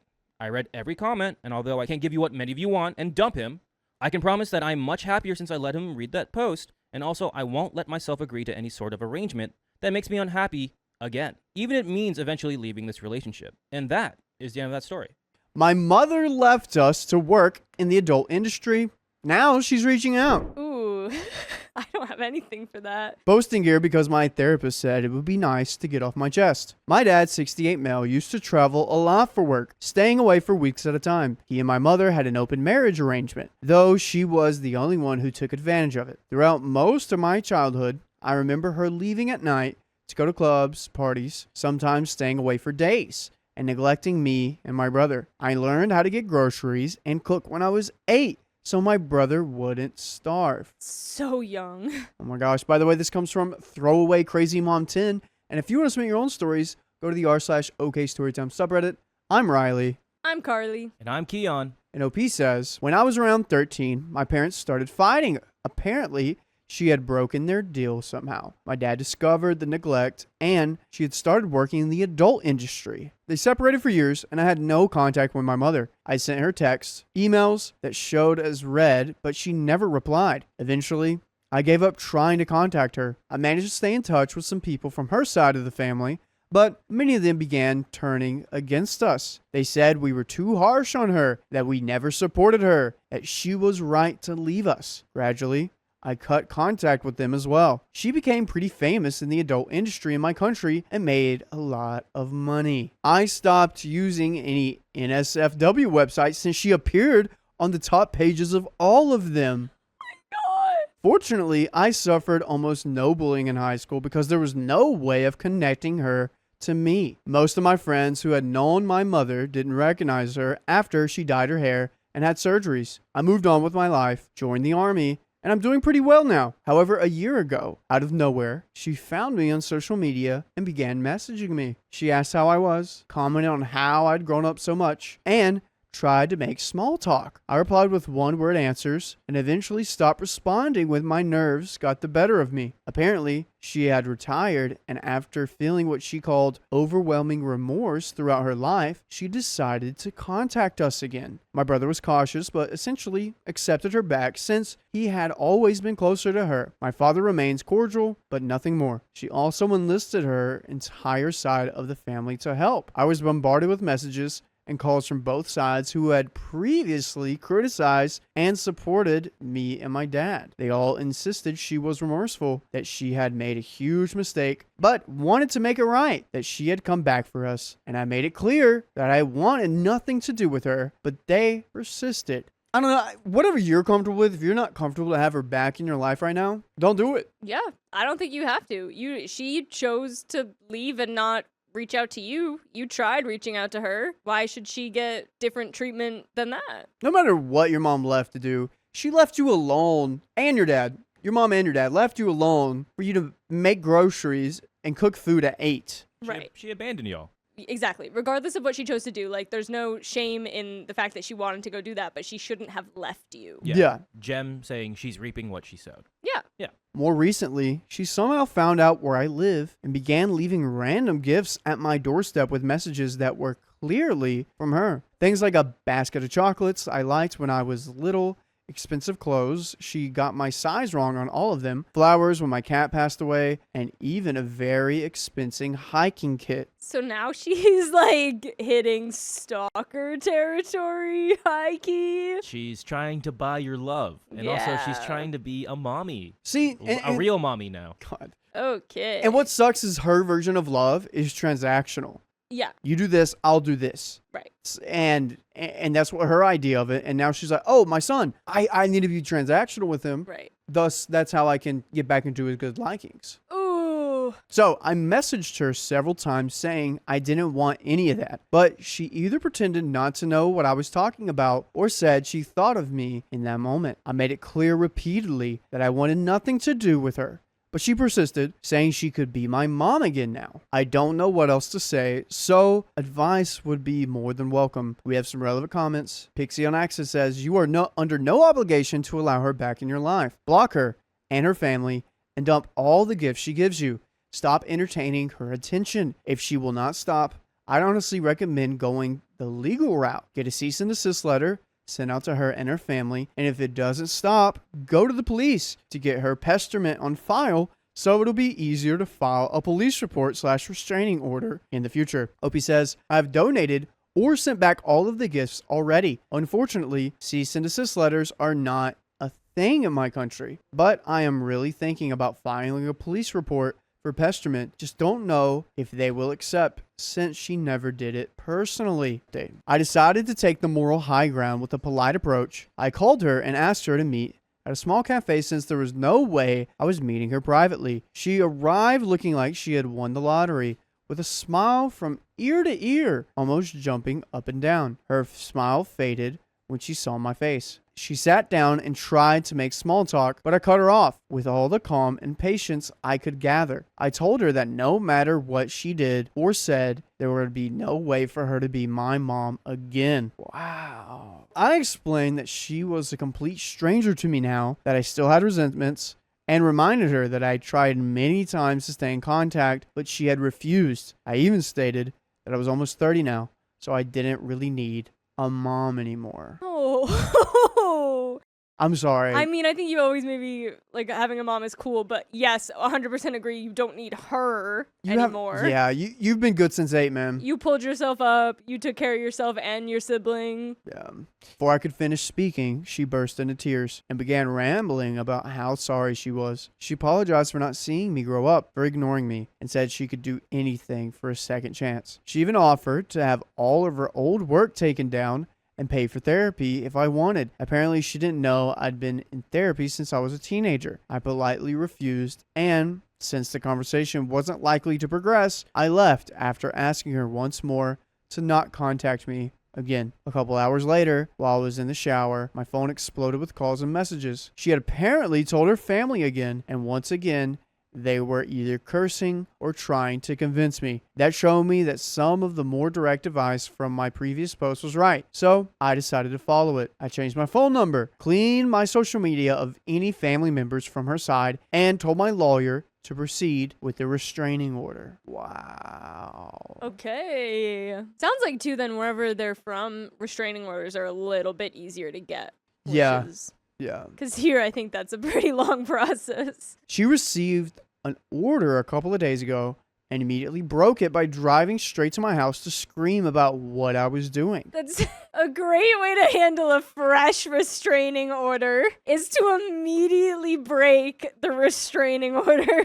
Oh my gosh. I didn't come out and call the cops. Thankfully, she saw the restraining order. Thankfully, they saw the restraining order and took her to the station for questioning. Perfect timing for it having one, though. Yeah. I'm not sure if what I did was completely right, but at least I had some peace in these last few days. She's still trying to send gifts, but I'm going legal on that too. We have a second update. Keon, any predictions here? You think she breaks it again? Yeah, I think she breaks it again. And I think with the family members like really berating you on this, I feel like OP's gonna be like, I don't want to talk, like low contact with all the family members that keep doing this. They don't respect OP's wishes, boundaries. Like, they need to understand, like, great, you guys can have her in your life. I don't want her in mine. That's literally all you, like, and if they don't respect that, low contact or no contact. Yeah, exactly. I'm kind of wondering, too, like, the rest of that family, were they in contact with her while she was gone? Because they seem perfectly fine with, like, she's back. Yeah. She hasn't been talking to any of us. She's back. I want to know which family members are reaching out or, like, still Right. talking to her. Because, again, if they're, like, cousins or it's his aunt or like how close was she with her when she abandoned Right, OP? exactly. Yeah. We don't have that context and we don't know who. So we have a second update. You have anything else to add? That's it. My mother is now legally fighting the restraining order, and I'm trying to get an additional restraining orders for the extreme members of her family. My lawyer advised caution because requesting too many orders at once could make me look unreasonable and result in a lot of them being denied. She hasn't broken the restraining order again since that incident, but the gifts have continued and even intensified. How does that not count as breaking it? Yeah, it's like always, because one, how do you know they're not pampering it? And two, their presence is still there. Right. That's still something from her. I'm donating all of them. Although my childhood was difficult, I can say the amount of chocolate she has sent me is making a lot of kids really happy right now. I'll say it. I'm not revealing her name. Anyone sending messages like that will be blocked. Just drop the link, bro. It's crazy that people are like, they read this all the way up to this point. They're like, so who is she? So That's so what's the link? So just give us a name. Is there a link? Oh, OP. So this is a third update real quick. This is 3.5 years later. My mom has been pushing the limit, but at least with the restraining order, she was keeping away mostly. There were a few incidents, like when she showed up at my dad's house during a family dinner and my dad's girlfriend at the time, now wife, opened the door. She also showed up at my job asking for me, and one of my friends on guard duty scared her off. By the way, we'll never scare you off as long as you watch stories just like this on your favorite podcast platform. Just search up OK Storytime on iHeart, Spotify, or Apple. We have so many stories just like this one. We have a little bit left here. Any other thoughts? Mom is crazy. Mom's crazy. Also, like, because she worked in that industry, having her show up at work Yeah. would be crazy because if someone recognized her, it's like, wait, that person was calling you their son. Especially when OP tried so hard to make sure that he didn't have connection to her when she started that and kind Yeah. of just like fully being like, this is not Yeah. my mom. This is not my mom. Yeah. For her to be able to come in and like basically ruin that pretty quickly. Life wasn't going well in other areas either. I kept being passed over for promotions. My requests for officer school were always denied. And then my girlfriend at the time cheated on me and dumped me. Years went by, and when I finally thought I would get a promotion, I got dismissed from the army along with many others. Sudden unemployment. I had to move back in with my dad while I figured out what to do with my life. The restraining order against my mom also expired, so she came back with renewed energy, which didn't help the situation at all. Oh, dude. This guy can't catch a break. Renew that. Get a new restraining order. I'm still figuring things out, but I'm determined to maintain my boundaries regardless of what anyone else thinks I should do. Wow. Yeah. Shoot, dude. Hopefully you get everything figured out. I'm really sorry for all the things that have happened. That is super unfair. I demanded my wife to work again so I can help my family financially. Work, woman. So my brother became our mother's primary caregiver after our dad passed. He has given 6 years of his life caring for our mom. My hands were tied. I offered support in terms of money when I could, but our dad passed shortly after we had our second child, so our hands were full. By the way, this comes from Super Resolution 3214, and if you want to submit your own stories, go to the r/OK Storytime subreddit. I'm Sophia. I'm Riley. And I'm Keon. And OP says, now that our kids are in school, I want to pay for additional support so my brother can go back to school. He always had great potential, but he also hates to see people suffer. He deeply cares about them. He also greatly appreciated that they did not give up on him when things got tough. My brother is on the spectrum, and he was a handful growing up. I think to a degree he blames himself for our parents' financial situation. He always said mom and dad would have been better off putting him in a group home or shipping him off somewhere. Oh, Oh, that's man. so sad. I have told him 1,000 times not to think that way, but he cannot help it. We were playing World of Warcraft, and I asked him what his plans for the future are. He wants to go back to school and get his degree. He was nearly done, but dropped out to take care of our mom. So I asked him if we paid for someone to watch mom, could he go back to school? He said, yeah, but it has to be someone in the home. He refuses to place her in a nursing home until it is deemed medically necessary by her doctors. So that is a non-starter. I mentioned this to my wife, and while she's sympathetic, she feels our focus needs to be on our family first and foremost. We kind of had a little spat over this because I don't think my wife understands that my little brother took on a huge responsibility he did not need to and took a huge responsibility off our hands. Yeah, I mean, to say, oh, we should focus on our family, like, yes, your immediate family unit is a priority, but also this is his mom. Yeah. To say like, oh, we can't focus a little bit on finding my mom someone to care for her? I unfortunately cannot afford to pay for the additional support required for him properly to go back to school. Yes, our mother has some services, but they are far from enough, and with the projected cuts in the future, those services are likely to be reduced. I want my brother to have something when the time does come for our mom to be placed or passed away. My wife is accusing me of putting her and the kids second, and it is insulting that I ask her to work so I can provide less for our family. Oh, man. If my partner refused to get a job to help me care for my mother, I would think very differently of them. Yeah, this doesn't seem like he's going to be doing this forever. No. It seems like OP already said that, like until the time comes where we need to put her in a home or she passes away. But this is a temporary thing. Mm-hmm.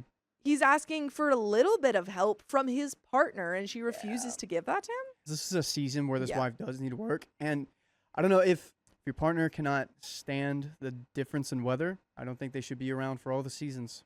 Agreed. My brother is my family also. I cannot move our mother in with us since all her services are tied to the state she lives in, and my wife refuses to share a home with someone that has dementia.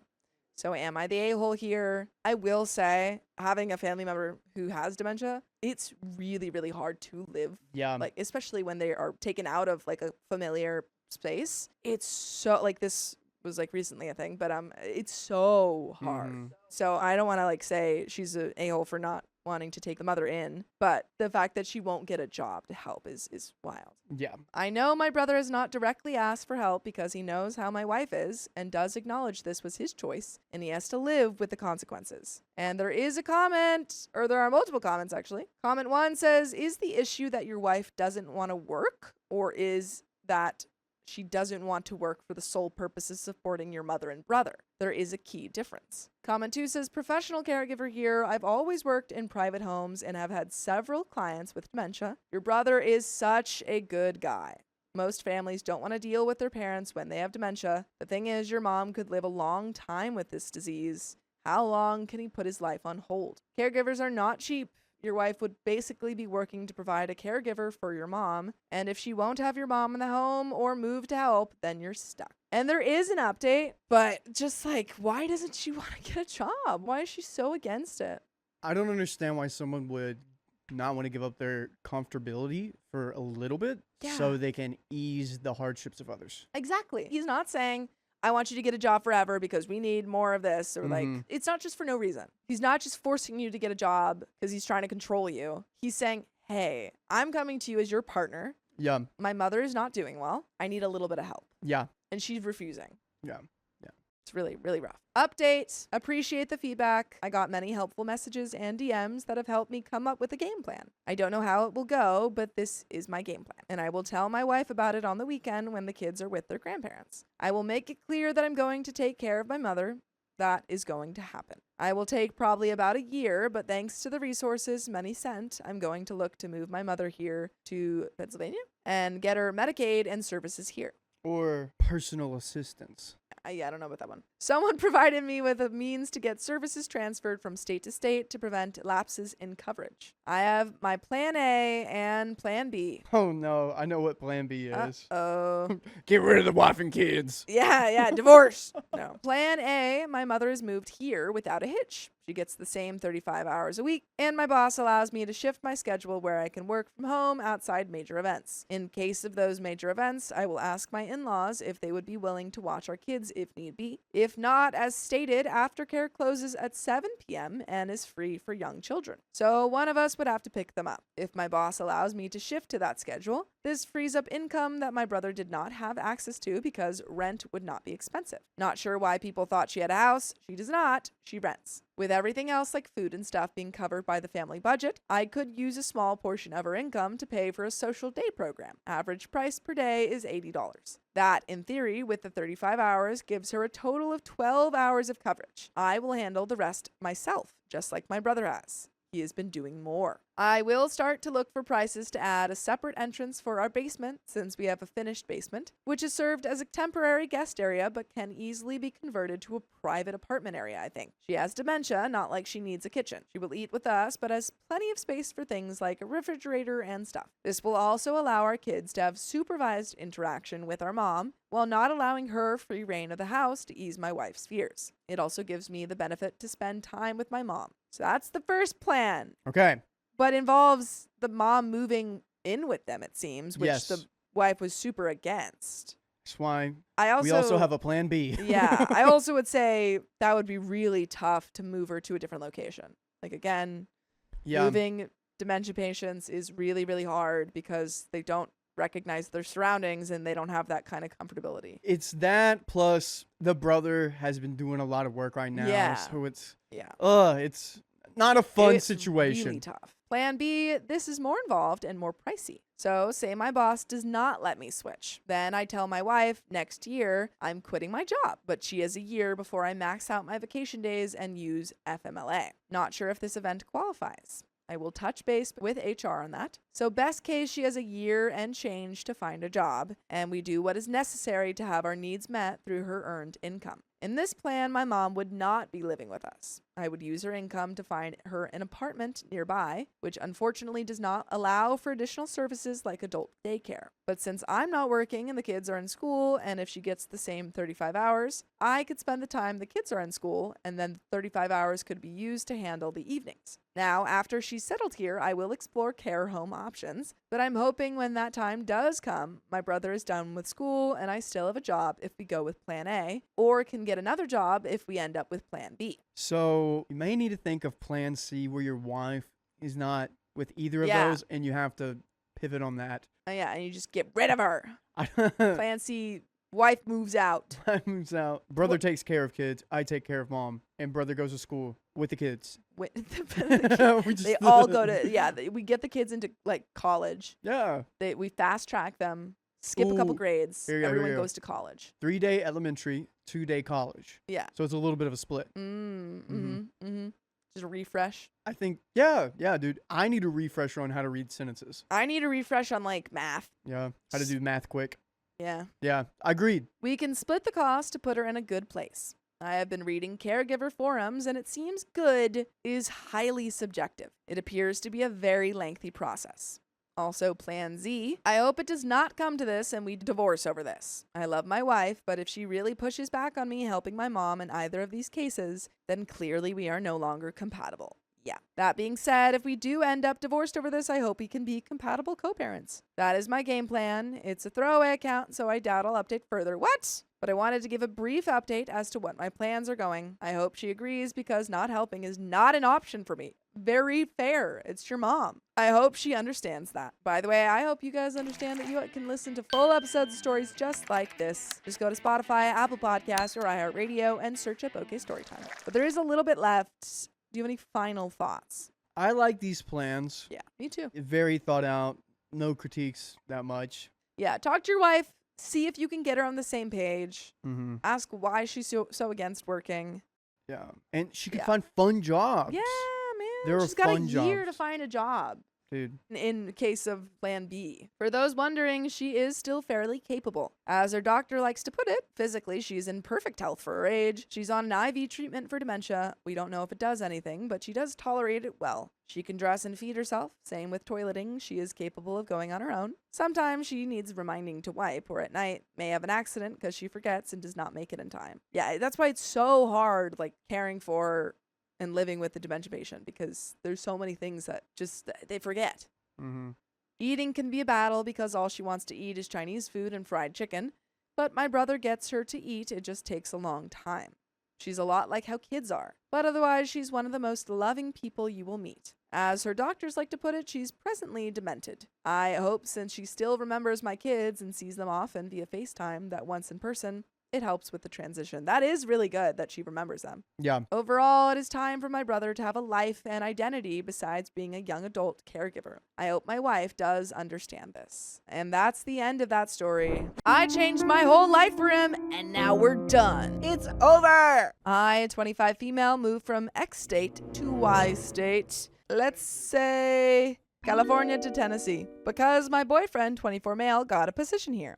Unfortunately, there were 0 job openings in my field, so I took a job as a nanny instead. I have been with my boyfriend nearly 2 years. When I got here, I promised the bosses, 40s female and male, aka the parents, that I would be able to be their nanny for a year. But after the year, I wasn't sure. By the way, this comes from leaving for Florida. And if you want to submit your own stories, go to the r/OKStorytime subreddit. I'm Sophia. I'm Riley. And I'm Keon. And we're here to give good advice goofily, but we don't have all the answers. We only know what we do, so let us know what you do in the comments. But OP says, First and foremost, I like how OP's name puts the state.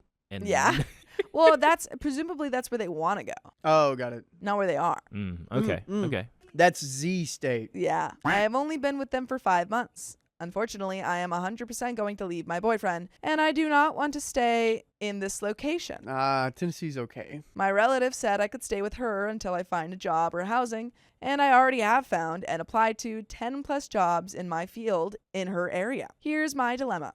I already know I'm going to leave. I know I want to give my bosses a month notice. I also know I'm going to ghost my SO. What? OP, what are Don't we want to get doing? into it, but basically he won't let me break up with him, so I'm just going to leave while he's at work. Oh, I see. Okay, so I this see. doesn't seem like a safe situation. Honestly, the only thing that has kept me here the last few months is this job. I have fallen in love with the kids and enjoy it. Unfortunately, I hate everything else, and my pay cannot afford me an apartment on my own, and really, I want to pursue an actual career. I just feel so bad about telling them I'd be with them a year, and then around halfway through, say I have to leave. I have become somewhat friends with the parents, and have even gone out with the mom for a social event about a month ago. I need help with the wording. Right now, I just feel like I'm ultimately letting them down and pulling the rug from under them. Both parents work full-time, and they have 4 kids, some of which have autism, ADHD, and MS, so definitely some special needs there. Please, can someone help me in some way? As in, I plan to take the mom aside tomorrow after work. How can I phrase it? What should I say? I don't know. I feel scared and embarrassed and guilty. And there are some comments, but what do you think OP should do? The truth. Yeah. This person has created a relationship with you outside of the confounds of you working for her, Mm-hmm. and she'll understand. She'll probably work with you on getting out of the situation you're in even quicker, too. You guys said that, you said that you guys were friends. I feel like just be as honest as you can. Say, I never intended to leave early. Kind of circumstances have changed, though. I will help you find a replacement. Yeah. All of that. And if you can't get out and they're like, no, we won't let you leave, you got to leave for yourself. Was there a contract you signed? Can you get out of it? Comment 1. I think being as honest as possible is the best way you can go. Just tell the mom how you feel, that you're sorry and so worried to disappoint, but it turns out you're in a bad situation with your SO and will be moving home or wherever. A month's notice is very generous if you are in any way in an unsafe situation with your SO and need to go sooner, then do it. You're saying he won't let you break up with him sounds like a red flag. Your safety and well-being are paramount. As a mother who has had nannies and babysitters move on to do bigger and better things, I was always sad but very gracious when things like this happened. Good luck, and please take care of your well-being above all else. OP says he isn't physically harmful, I will say that. Otherwise, he's very manipulative and perhaps harmful in other ways. But if I ignore him and spend my free time in the bedroom, he'll ignore me right back. which is how my life has been for a while. I have to force him to spend any time with me, and whenever I try to talk to him about something, it turns into an argument. Dude, why are there so many guys useless? Yeah. What happened? What happened to America? What's that one bald guy's name? Steve Harvey? No, is it Andrew Tate? Oh, yeah. Andrew Tate. I love that. The guy that's bald in your mind is He's Steve Harvey. Steve Harvey. That is beautiful. Anyway, thank you very much for the advice. It helps me to hear from someone who has had nannies in the past. I think she would appreciate me being fully honest. She's a very empathetic and genuine person, and I like her a lot, which is pretty much why it's hard to leave. But I'll try to keep in mind that she will understand. And reply says, side note, welcome back to Florida. Remember that you come first in all of this. When you're ready to leave, give the mom notice. Just sit her down and tell her what you told us. It's very reasonable. OP says, thanks. I love how I tried to keep vague about the locations in the post, but gave myself away with my username. Oops. Comment 2 says, as a parent who had a nanny, is there some way you can find a substitute nanny for them? Which is, what I was saying. That would make a world of difference. When our nanny left us on 2 weeks' notice, it was a real scramble to find alternative childcare.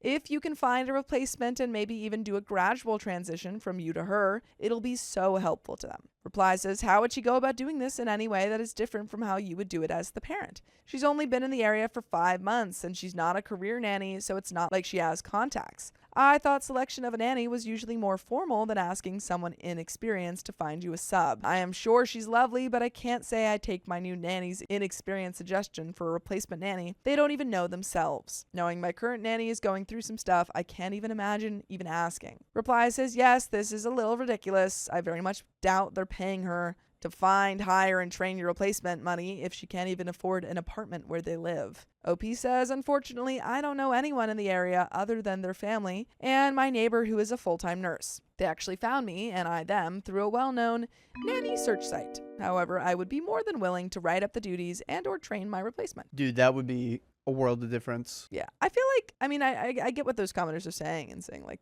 what are you going to do? But I do think it's nice to offer, like, say, yeah, I'll help you with whatever transition you need. But there is an update. Yep. Do you have any thoughts? Dude, 12-year-olds these days can do really good at babysitting. Well, back in the day they could. I don't know about these days. They might be iPad kids. Yeah. But yeah, good luck. I don't know. I think Good she'll take it luck. well. My prediction is she's gonna take it well. I think and you're gonna so. move on. I think it'll be all right. Especially if you explain the situation. Yeah. I don't see any outcome where she'd be like, no, Yeah. Yeah, I don't think she'd be like, you have to stay here. you're You can't get binded out. to us. I know you're in a bad situation, but you gotta stay. Update. I did talk to my mom 2 nights ago. I waited until her work was over. I work based on her hours, not the dad's, but I also feel more comfortable talking to her. I took the advice of a lot of people on the original post and was just completely honest. I told her that I was moving to Florida and that I planned on breaking up with my SO and that I really wished I could stay for the family, but that everything outside of work was not enjoyable, which is all true. Her response was, as expected, surprised but understanding. She did immediately say, well, I know her friend knows someone who's been looking. I'll ask her. So she went straight into damage control mode. She also thanked me for giving her so much notice. 1 month. I did tell her that I could train or write something up for the next nanny, which she didn't really respond to. I think she was still trying to figure out who to ask to be the new nanny, but I did get it out there. One of my favorite parts was when I asked her not to mention anything to SO if she saw him out and about. We live less than 5 minutes away, so it's possible. And she just looked at me and said, why would I ever tell him? It was great. Awesome. Okay, good. But I've got to tell you guys that you can listen to full episodes with stories just like this. Just go to Spotify, Apple Podcasts, or iHeartRadio and search up OK Storytime. But there is a little bit left to this story. Do you have any final thoughts? I think it all worked out. It was a little shocking coming from the mom not being like, oh, like, is everything okay? Are you good? Mm-hmm. It was just like damage control, gotta look out for herself. Yeah. Which, if someone came up to me, I gotta leave town. It's not, well, maybe OP didn't present it in that way. Yeah, I'm wondering if she just didn't say, like, specifically, like, I've got to leave my partner because it's bad. Yeah. Yeah, we don't know exactly how she said it, but. And, you Yeah. know, everything was in good timing. I think you were meant to leave now. Mm-hmm. I agree. I think it was a 99% of OP knew, like, she's gonna understand. But it's that 1% that, like, eats at her. She's like, I Yeah. don't think that 1%, if she says no, can ruin everything. Yeah. No, I have a friend who's a nanny and, you know, who has, like, critiques about things, but it's, like, it's so hard because you get attached to the family and stuff. And you're like, I don't want to like leave them in a lurch and stuff. So you feel guilty. Yeah. To the more negative side, at least for me, yesterday after work, I stuck around and ate dinner with them. Then I had sort of a mini breakdown. I know it was totally unprofessional and not okay, but I ended up crying a bit, and the mom took me to the front porch and calmed me down. I was crying because I realized I did not want to go home at all. I was making up any reason to stay, and I told her that as well, and she actually offered me to stay on their couch if I felt I needed it. What a wonderful woman. So overall, even though I acted like an idiot and definitely will not use them as a job reference, haha, I would give them an A+ on being decent human beings and helping me out. And there are some comments. Comment 1, I work in a contact center where I employ a number of staff. I have seen my staff members cry snotty tears because a customer has been crappy to them or because their home life is interfering with their work. And I've had to talk to them about why, and I've discovered they're struggling with a booze problem. They're just barely managing. Or they have a parent in trouble or other things. No decent employer should ever expect their staff to be any less than human. And sometimes things get to us in environments where we want to keep our heads. Work life and home life do interact and have an impact on each other. So maybe don't beat yourself up too badly about being unprofessional. And that is the end of that story. And there you go. I think everything is going to be okay. And I think get out of that situation. And I hope Florida's great. Yeah. I got reprimanded at work, so I quit my job. Too stressed to be pressed.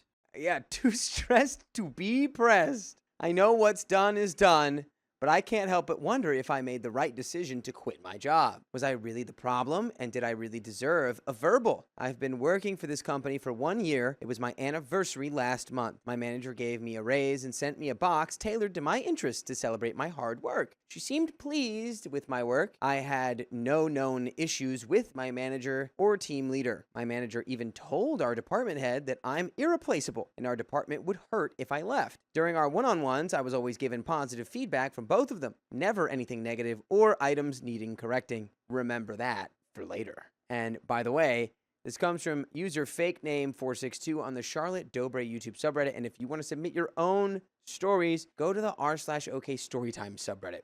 Remember that for later, too. So, when I was hired, I was brought on alongside a senior position.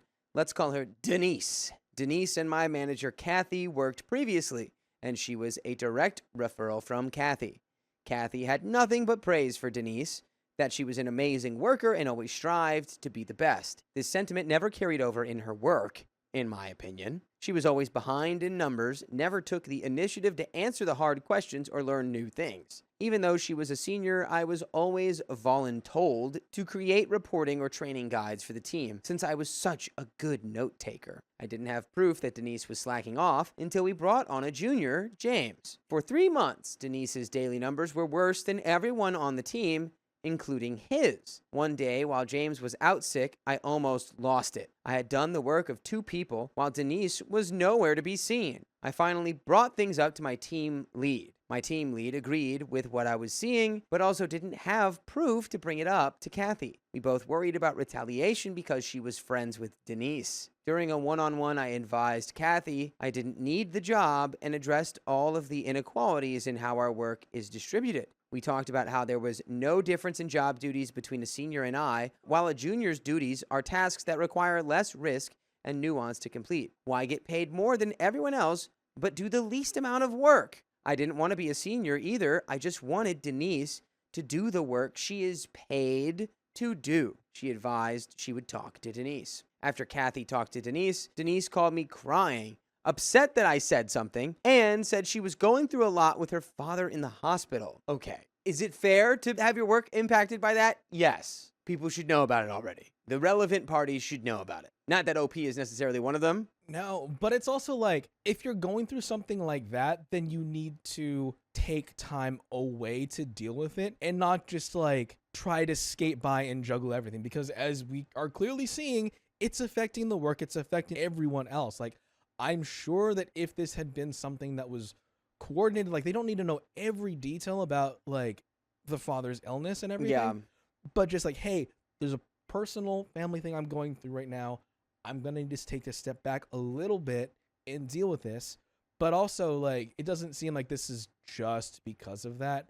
Yeah. For Denise, it's a pattern, and Denise is probably using this to justify what their work ethic is.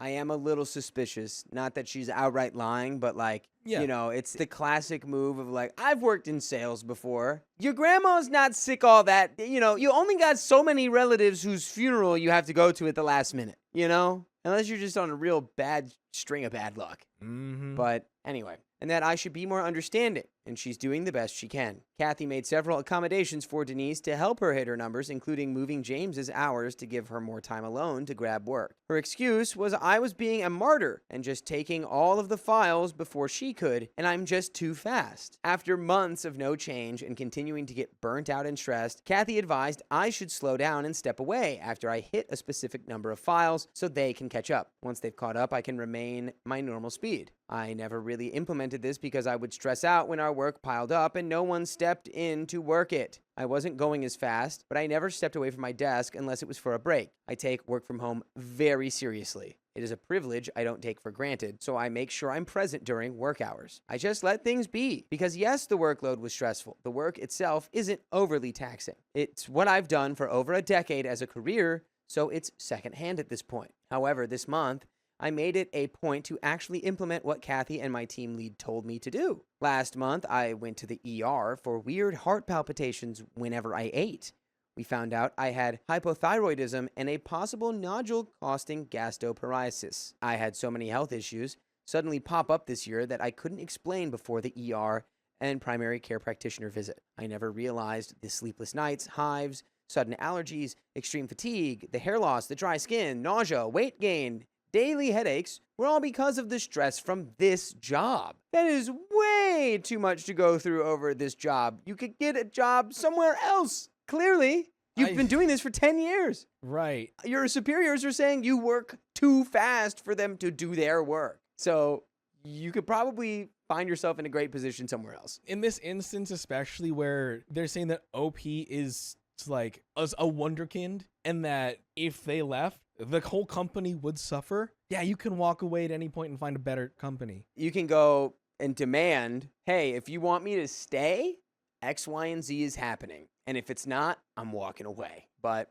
you know, we already know OP quit their job. It's just a matter of, yeah, at this point, I'm sure you were starting to realize, I don't need this, actually.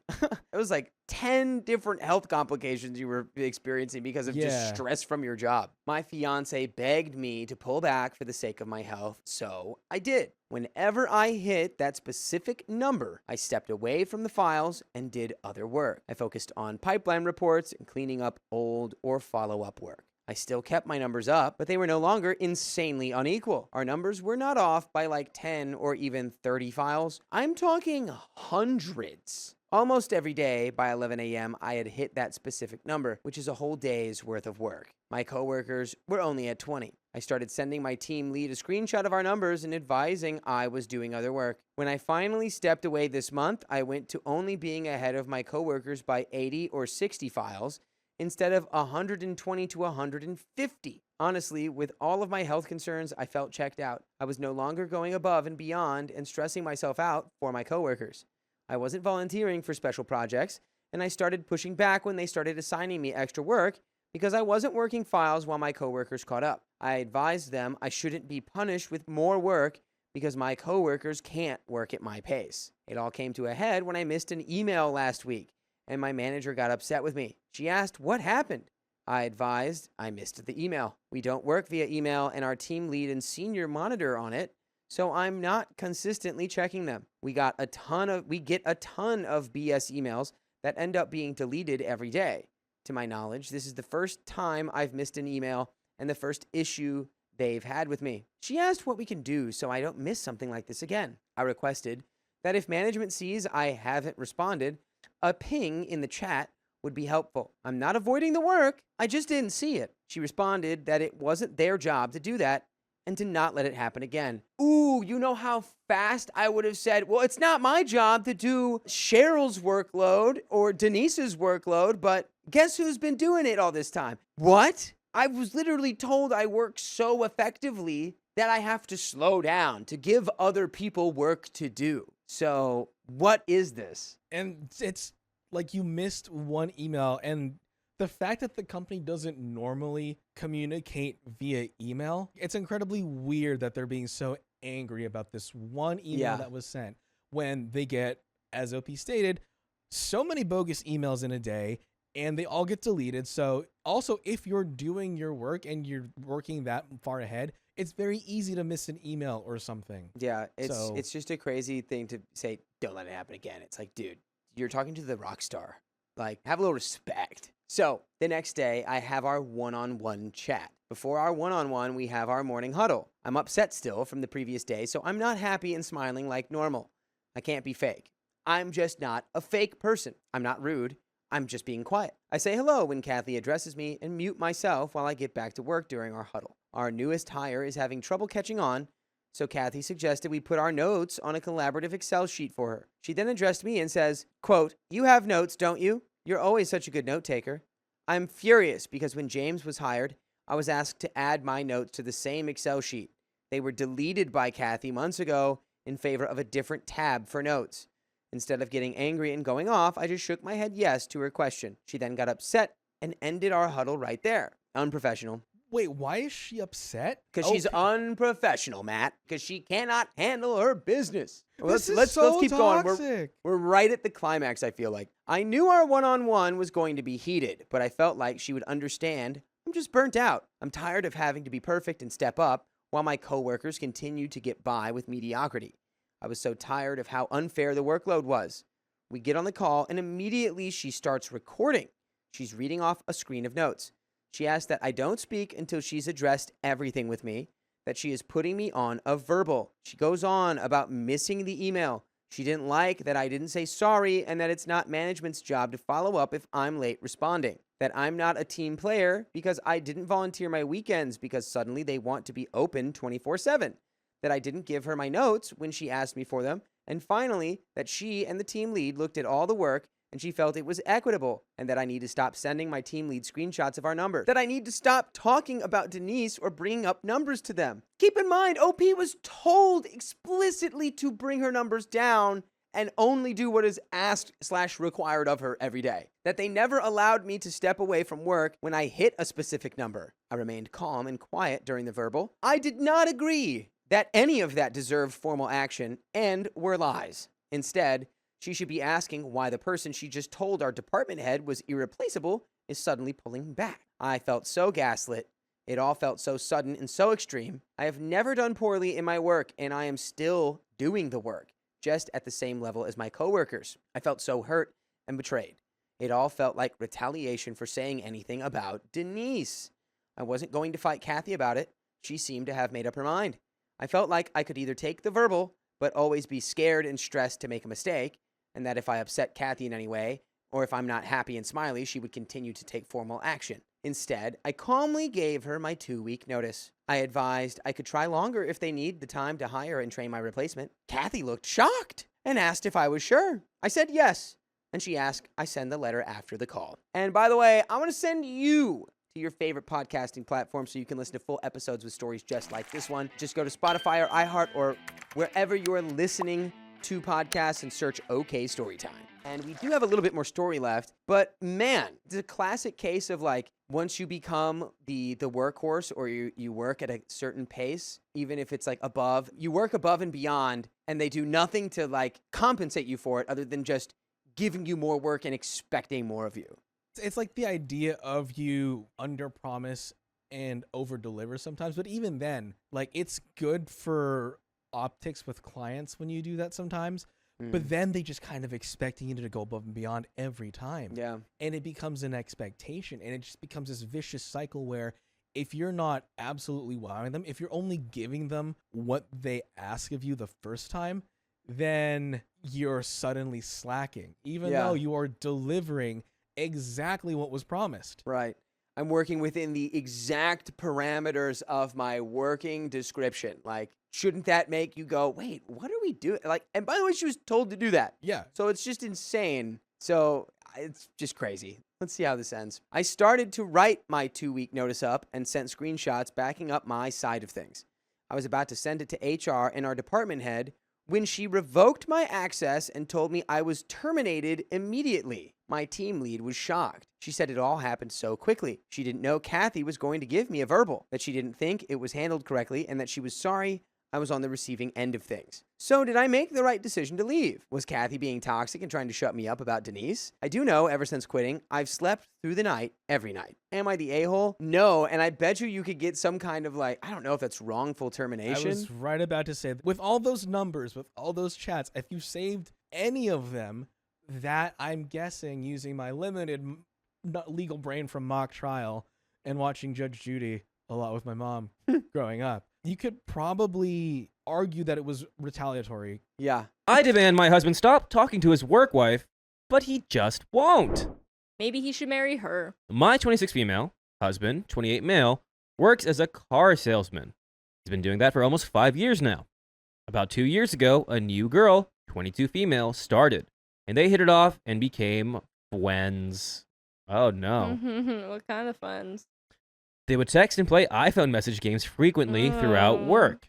I became uncomfortable with how much they were texting, how much they were eating lunch together, and planning what to eat, and would buy each other's food, and things like that. By the way, this comes from user RoundLeg7426, and if you want to submit your own stories, go to the r/OK Storytime subreddit. So, it made me mad that he made time to tell her happy birthday while we were on a family vacation with our 4 kids. This may be dramatic, but come on, we are on vacation. Why are you thinking about her? Just tell her when you get back to work. I don't know about that one. Just saying how, was it a text or was it a long phone call? Okay. Yes. Was it a phone I need call the while you're context. trying to do things with your 4 kids? Because that can be chaotic. Or if like that's the priority of your day. The priorities that wakes. I gotta text her. Happy The first birthday. thing, it's her birthday. This Oh could no. also just be the breaking point on top of a lot. Yeah, 100%. It's the straw that breaks the camel's back. It's like, oh, it was Dakota's birthday. It's like, I have to wish him happy birthday. Yeah. Anyway, no matter how much I asked him to stop texting her, he didn't listen. He didn't hide anything from me, no deleted messages or inappropriate messages. So I was like, well, he's not cheating, so oh well. I guess they're just friends and I'm being insecure. I have never met this girl. She's a long-term boyfriend as well. So, whatever. Fast forward a little bit and they get into an argument at work. My husband would never tell me what it was about. So we were unclear, like, oh, you get everything, to I'm not gonna tell you why my bestie and I got into an argument. Argument at work too? Like, what are you fighting about? What did he do wrong? That's really suspicious, even now a year later. But they didn't talk at all for months. I was happy, honestly. Irritated that all the times I had asked him to stop talking to her, he didn't listen. But content that they weren't texting all the time at work. But recently, the past few months, she has been making an effort to be friends with him again. Talking to other coworkers and asking what he's doing. Or telling them that she needs him for something, probably work-related. I'll never know. He won't tell me. They haven't texted since January of this year. But I have no idea what they say or do in person. I've started many arguments about how his male coworkers will text him to say his girl needs him. Oh! Yo! Oh! No!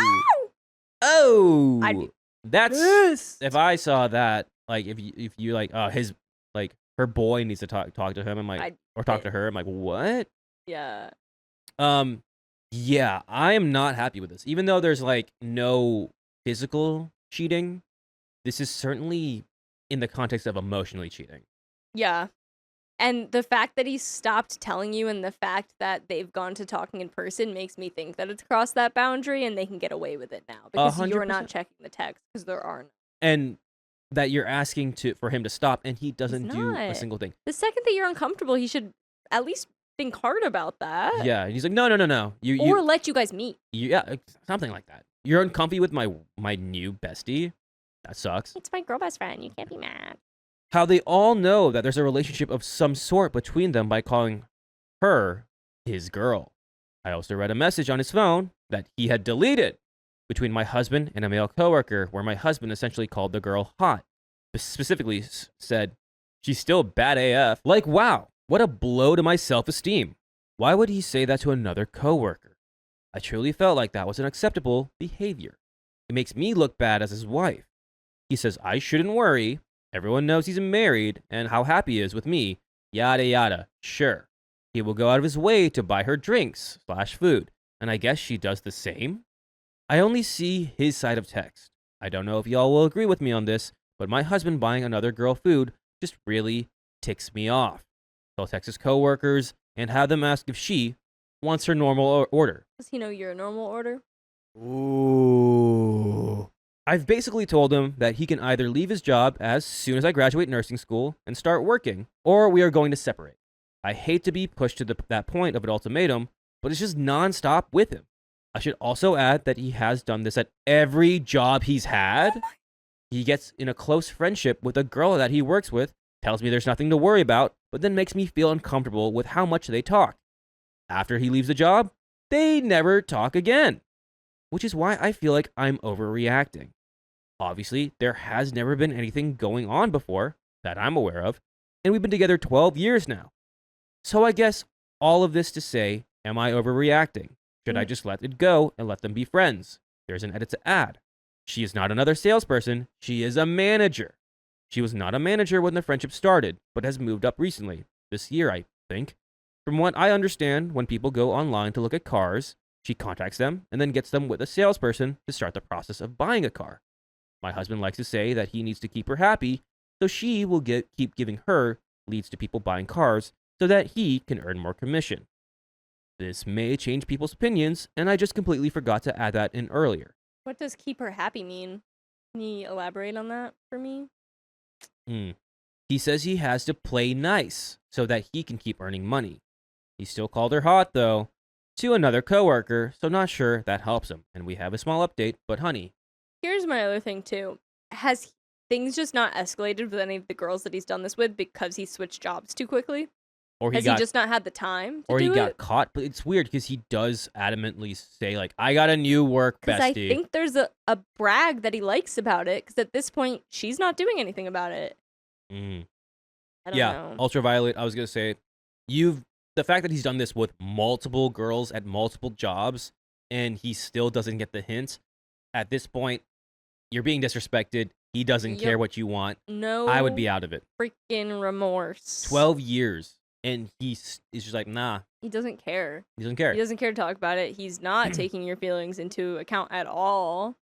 The fact that they're referring to his girl or her guy, not okay.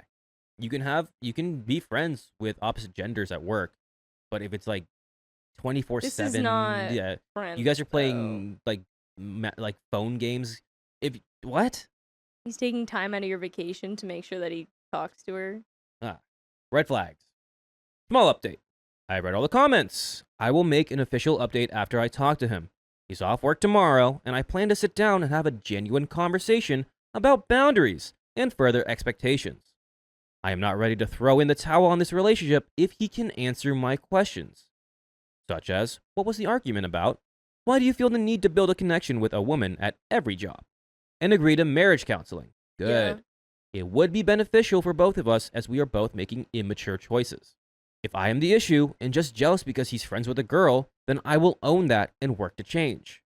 I will ask that he do the same with developing these relationships at jobs and ending the current one. I want to say that he has never referred to her as his work wife. His coworkers did, and then I started to as well. She's always just been a friend when he's talked about her before. I wish I would have worded that differently now. They just became so close so fast that everyone at his work noticed and started referring to her as his work wife and his girl. Thank you all for providing input. I wonder if this information changes any minds?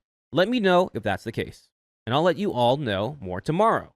Let's get right into it. We have an update. Update. Yes, we have been together since we were 14/16. There was never any long breakup. We have never been with another partner since getting together in high school. What did you say? I said I found the problem. We also have 4 kids. Last 2 are twins. Got a 2 for 1 there. And they are 6. So no more babies. Why can't he have female friends? He can. And he does. Let me share a little bit more information about why this friendship is not like the others. First, let's give her a name. Let's call her Amanda. After I expressed that, I think he has feelings for Amanda. A couple months ago, he said, she'd let me F her if I wanted to. You're lucky I don't want to. Okay. He's also said things like, she's obsessed with me. and I try not to talk to her unless I have to. But that is proven wrong when I read his text and his male coworker saying, find out what Amanda wants for lunch. Amanda will definitely give me her socks if I ask for them. Huh? Why are we staying? Why are we staying? Socks? Give me her socks. I really don't understand that one. There was no context that I could find. I don't understand that one either, but that's very weird. And his coworker's texting him saying, Amanda is looking for you. Some emoji, probably a winky face. We all know about who you're into. And in response to that, he said, nah, ain't nothing there anymore. I think. I don't know. LOL. Anymore? Why is he text like a 16-year-old that never matured because he's only had one relationship and has never matured past it? bingo. Ding, ding, ding, ding, ding, ding, ding.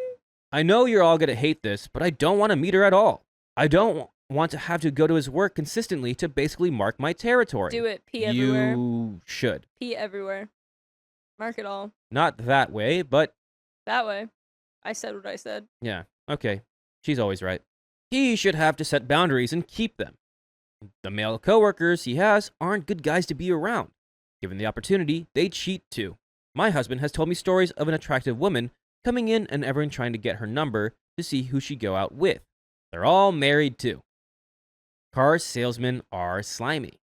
Not sure why I thought my husband was any different. So here is the update.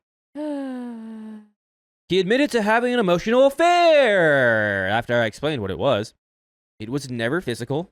I do believe that. We have Life 360. He's always home on time. He's never been shown to go anywhere suspicious in the middle of the day for a long time. So I'm inclined to believe that it was never physical, but it still was emotional. We've decided marriage counseling is going to be our best option to keep our family together. I told him he has to set up an appointment, so I know that he's actually willing to put in the work. And by the way, you can put in the work by listening to full episodes with stories like this one. Just go to Spotify, Apple Podcasts, iHeartRadio, or your favorite podcast app, and just search up OK Storytime. But let's go ahead and finish up the story. I know that we've been together a long time and haven't ever dated other people, but he still chose to marry me. If he doesn't want to be married anymore and wants to have the ability to flirt and date other people, then he should have told me he wanted a divorce. It would have sucked, but it's better than feeling this betrayal. I feel like I'm doing so much for the betterment of me and my family. I start a tech job at the hospital soon, so I'll be saving up as much as possible in case the counseling doesn't work out. Smart. Yes. And I'll be a nurse in 6 months. Congrats. Good luck. So me and the kids will be okay regardless. Thanks for taking the time to read again. And that is the end of that story. Yeah. That Yeah, I mean, angers me. you said it yourself. Seems like you're right on track to really just be on your own if you need to be. If you Yeah. need to be, if you're not getting respected and he doesn't follow through. That's if he doesn't follow through. If he does and things get better between you and your husband, great. Happy story, happy family, happy Maybe wife, he needs happy to life. transfer jobs again, too. I would suggest that if it's not like the biggest thorn in the side. Right. If he can do that easy enough. You can transfer it to another, shop or whatever, or car dealership. Not hard. Wow. That one really got to me. Yeah. My previous boss was a terror, but now I'm finally free. I, 27 female, started working for a small one-attorney law office 3 years ago.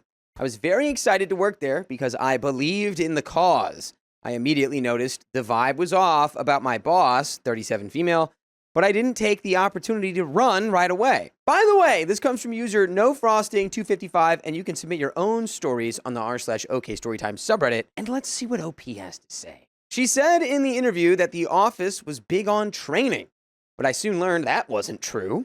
Instead, I was very quickly given a high caseload with no instructions on what to do with them. She knew I was new to the industry and would need help understanding complicated legal stuff, but instead of the promised training, I was snapped at for asking questions and making mistakes, and for not asking questions before making mistakes. Oh, man.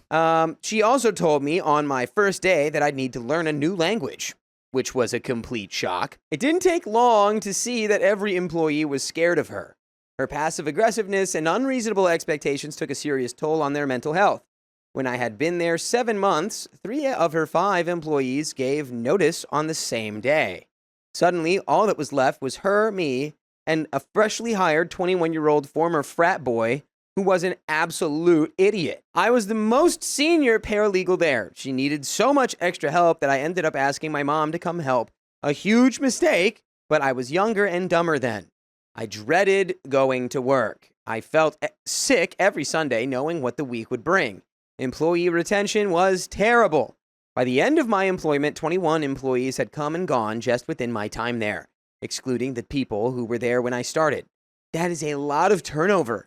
She once hired a friend of hers as an attorney after really pressuring her, and by the end of her employment, the friendship was finito, gone, scramoosed, obliterated. Yeah, there you go. Now you're getting it. Another employee was so scared of her that she quit while the boss was in surgery, like a... Oh my gosh, OP. Okay. Like a spouse fleeing while their was at work. I frequently compared working for her to a harmful relationship because there was no better way to describe the psychological torture. She used the same playbook as to snap at you 1 minute and then be super sickly sweet the next. Ew. I have a list on my phone of some of the craziest stuff she's done. She took every opportunity to be mean. She ran a background check on my sister-in-law when she saw my brother was engaged on my mom's Facebook, then just casually told me she did it with no prompting. She offered to run a background check on someone I dated while working there. I think she would have just done it on her own, but luckily my ex was non-binary and the name I used talking about them wasn't their legal name. She invited us to sleep over at her apartment. What? I walked upstairs at my house one day and she was just there because she texted my mom asking if she could bring me something. She made lots of comments about me living with my parents. The bizarre behavior was endless. She got advice from a pet psychic about whether she should put her dog down. She told a new employee that she had a vision of her very Hispanic, recently deceased grandmother. The grandmother is white. She told another... Holy airball! just like crazy. She's white. No. She's Hispanic. What? Oh my God. Huh? She told another employee that she had a vision of a blonde man and thought it was her boyfriend. The boyfriend is black. She told her the airball again. Yeah, just holy airballs. She told me her entire dating history, disgusting, including when she cheated on her girlfriend. Not that she would consider it cheating because her girlfriend kept accusing her of cheating. She told my... Wait, what? So because your girlfriend accused you of cheating... You're not going to You're like, well, I cheating. guess I got to cheat because she accused me. Oh, I was already doing it. It's like somebody being like, are you on?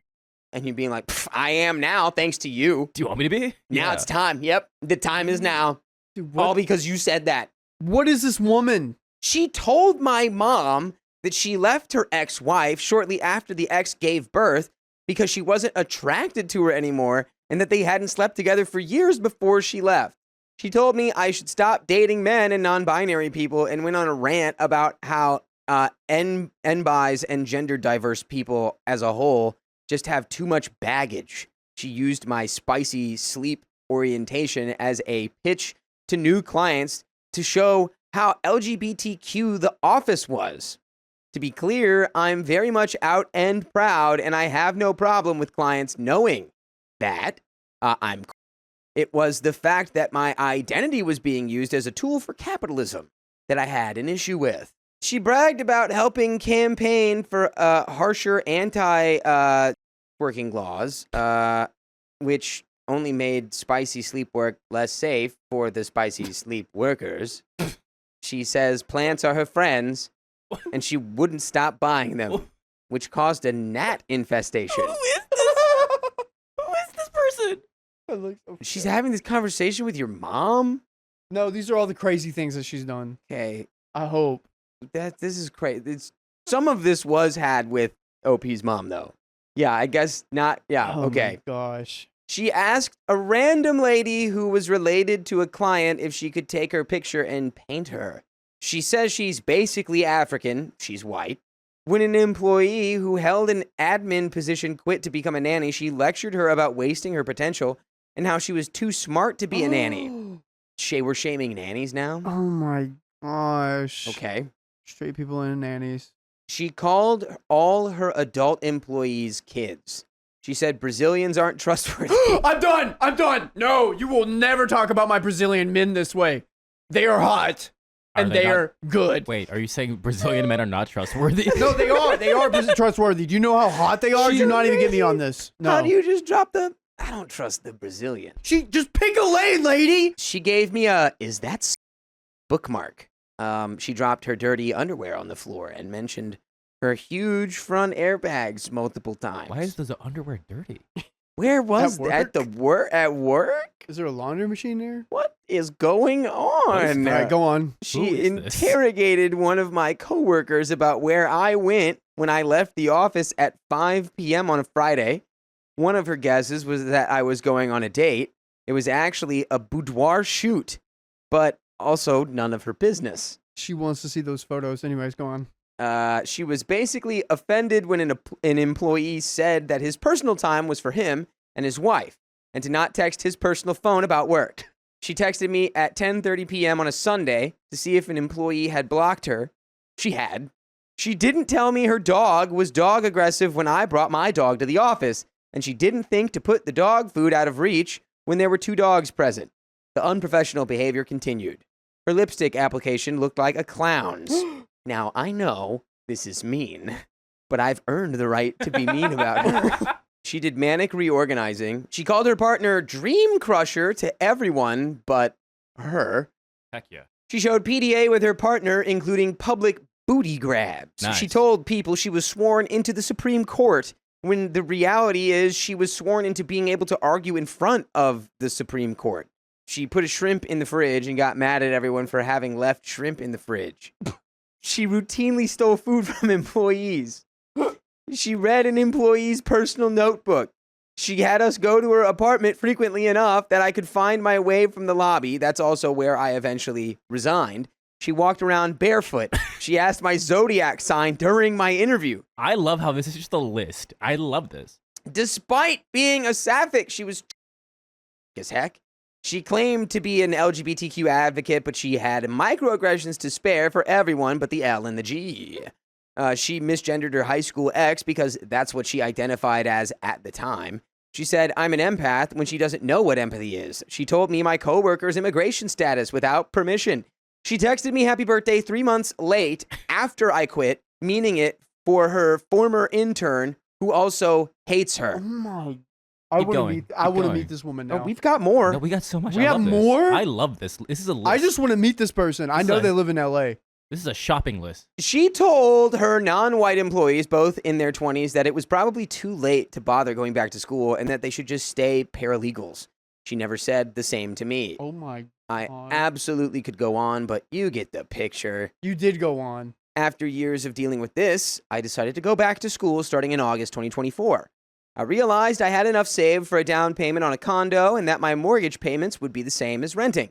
I bought a condo near my school and moved in a few days before classes began. I stayed on in my job for a while after starting part-time school, but eventually realized I needed to cut back on hours to balance it all. After I cut back on hours, I kept getting assigned new cases, even though my workload was already over 130 cases. Then the checks started bouncing. Maybe started is the wrong word, since the first time was in March 2024, but that seemed like a one-time thing at first. Then it happened again in October of the same year, and not just to me. I tried to meet with her to come up with a plan to prevent it from happening again, but by then I was managing paralegal and was often the voice of reasoning in business and staffing decisions. Her plan was to, quote, get more money, which is literally not a plan. That is a goal that could only be reached with an actual plan. Then the third paycheck bounced. I handed her my letter of resignation when I went to her apartment for her to write the makeup check. She didn't fight me on it and assumed it was because law school is hard. It is, but obviously I quit over money.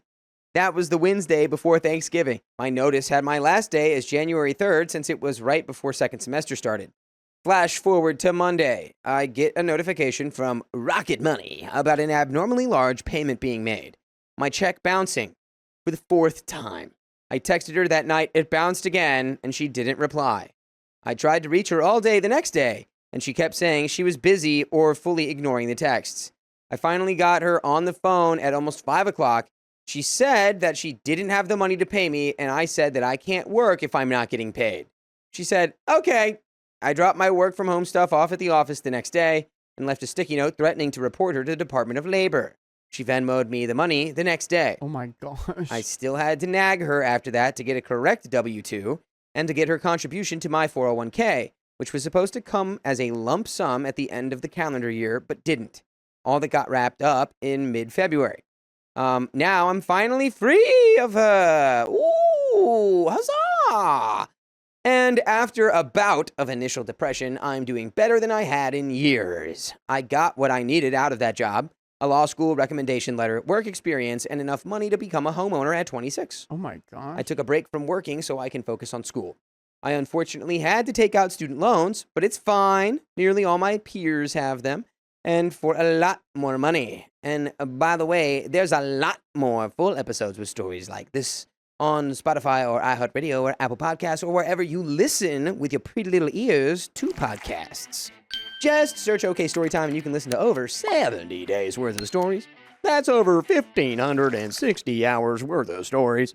That's crazy. We have a little bit more story left. I learned a lot from that experience about the law, but I also learned what I don't want in a career. I think the latter will benefit me more in the long run. I don't think I'll ever want to work for a company without an HR department again, and next time I won't endure it at the cost of my mental health. I'd be fine taking a lower salary in a legal field less appealing to me if it meant having peace of mind. MS. If you somehow happen to cross this post, I don't give a F. I never want to hear from you again. Reading this finally tells you how I've felt since 2022. Before you make contact or in other ways try to retaliate, remember that I attend the school where you are an adjunct professor, and remember how much I know about you. I'm finding peace by not having you in my life, but if you disrupt it, then I have no qualms about going to the dean of students and telling them everything I wrote here and everything I didn't. Estás para mí. And that is the end of that story. It's an ominous ending. My girlfriend lied about having lunch with coworkers, but now she's the angry one. Yeah, angry that she got caught in a lie. So my girlfriend texted me that she was going out to lunch with a group of friends to celebrate 2 interns finishing their internship this Friday. I said, cool, have fun. They work in downtown Denver, where there are hundreds of restaurants and bars to walk to from work. But they decided to go to a restaurant like 40 minutes away from work, so they drove to the restaurant. By the way, this comes from Jazz2Live, and if you want to submit your own stories, go to the r/OKStorytime subreddit. I'm Sophia. I'm Dakota. I'm Keon. And we're here to give good advice, Goofly, but we don't have all the answers. We only know what we'd do. So let us know what you would do in the comments. And OP says, 30 minutes pass, and I get a call from a friend. She says, hey, I just saw your girl eating lunch with some older guy. I replied and told her, oh yeah, she's out with some coworkers. Then my friend's like, no, it's just her and some guy. So I start to text my girlfriend asking how lunch is going and who all went. And she tells me, well, the 2 interns and like 4 other people. I was like, are you sure? Are you sure about that? And she said, yes. Why? I tell her that I just got a call from a friend and described her and her guy friend, and that it is only 2 of them. She tries to backtrack and says, oh, yeah, the other people ditched us. I told her, stop lying. You and this other guy were the only ones going out to eat from the beginning, and you made up the whole story as a cover-up. And she tried to blame me and said that she did not believe that a friend of mine called and that I was following her and I was a creeper and a liar. I was like, please, you got caught and now you're trying to blame me for it. And no, I did not follow you, so stop with the lying. My specific question, I feel like my girl is either cheating on me or she was just too scared to tell me that she was going out to lunch with a male coworker. What do you think I should do? By the way, we've been together for 7 years and have a 4-year-old daughter. Well, that makes it a little more complicated. I think it's incredibly telling that she immediately tried to make you sound like an insane stalker Yep. for calling her out on a lie. Yeah, she lied to you. I think she is cheating on you. Yeah, that makes me feel like the yeah. reason she did that is because she has a very, very, very, very good reason to. That's what I think. Why did she have to lie about it and then try to blame me for it? Here's a follow-up. Thank you for all the support. It really helps reading all the feedback. So I can honestly say that when we first met, I was not ready for a relationship. I had been single for 3 years and I was having fun. But on the other hand, my girlfriend had been single only a month before we got together. Dang. In her own words, she fell in love with me the first time she saw me. The first years were very good. Even though I did not want to be in a relationship, I still respected my girlfriend and treated her with respect. There were a few times that I wanted to end the relationship because my girlfriend was very insecure and jealous. I could not talk to any girls at work or anywhere because she would think I was trying to cheat. Yikes. I couldn't even eat lunch with one of my friends from work because some of his friends who were girls would stop by and talk to us. And once again, my girlfriend would get jealous and think I was cheating. So, Break up. Great snakes, Mr. Tintin. Break up. This is projection 101. Yeah. She's worried about every single person you talk to because she knows that she is down to cheat, which means she assumes you are as well. Yep. I do have to admit that my girlfriend was the glue to our relationship because anytime I wanted to break up, she was stubborn and would not give up on us. She would do all kinds of nice things for me. She even bought me a boxer puppy, which she found out was my favorite breed. Later, I found out she bought the puppy so that we could stay together. Wow, that one was obvious, right? OP? I never Didn't thought... you already, did you, so I guess that was before you had the baby, right? Yeah. Did you have the baby so you'd stay together? Oh, Yikes. no. This is terrible. I never thought my girlfriend would cheat on me or even think of doing something like that. She was so in love with me that I didn't even have to try. All 7 years together, I thought we were good until 2024. You literally just told us that you tried to break up with her multiple times. That's not good. She had just gotten promoted and was making more money than I was.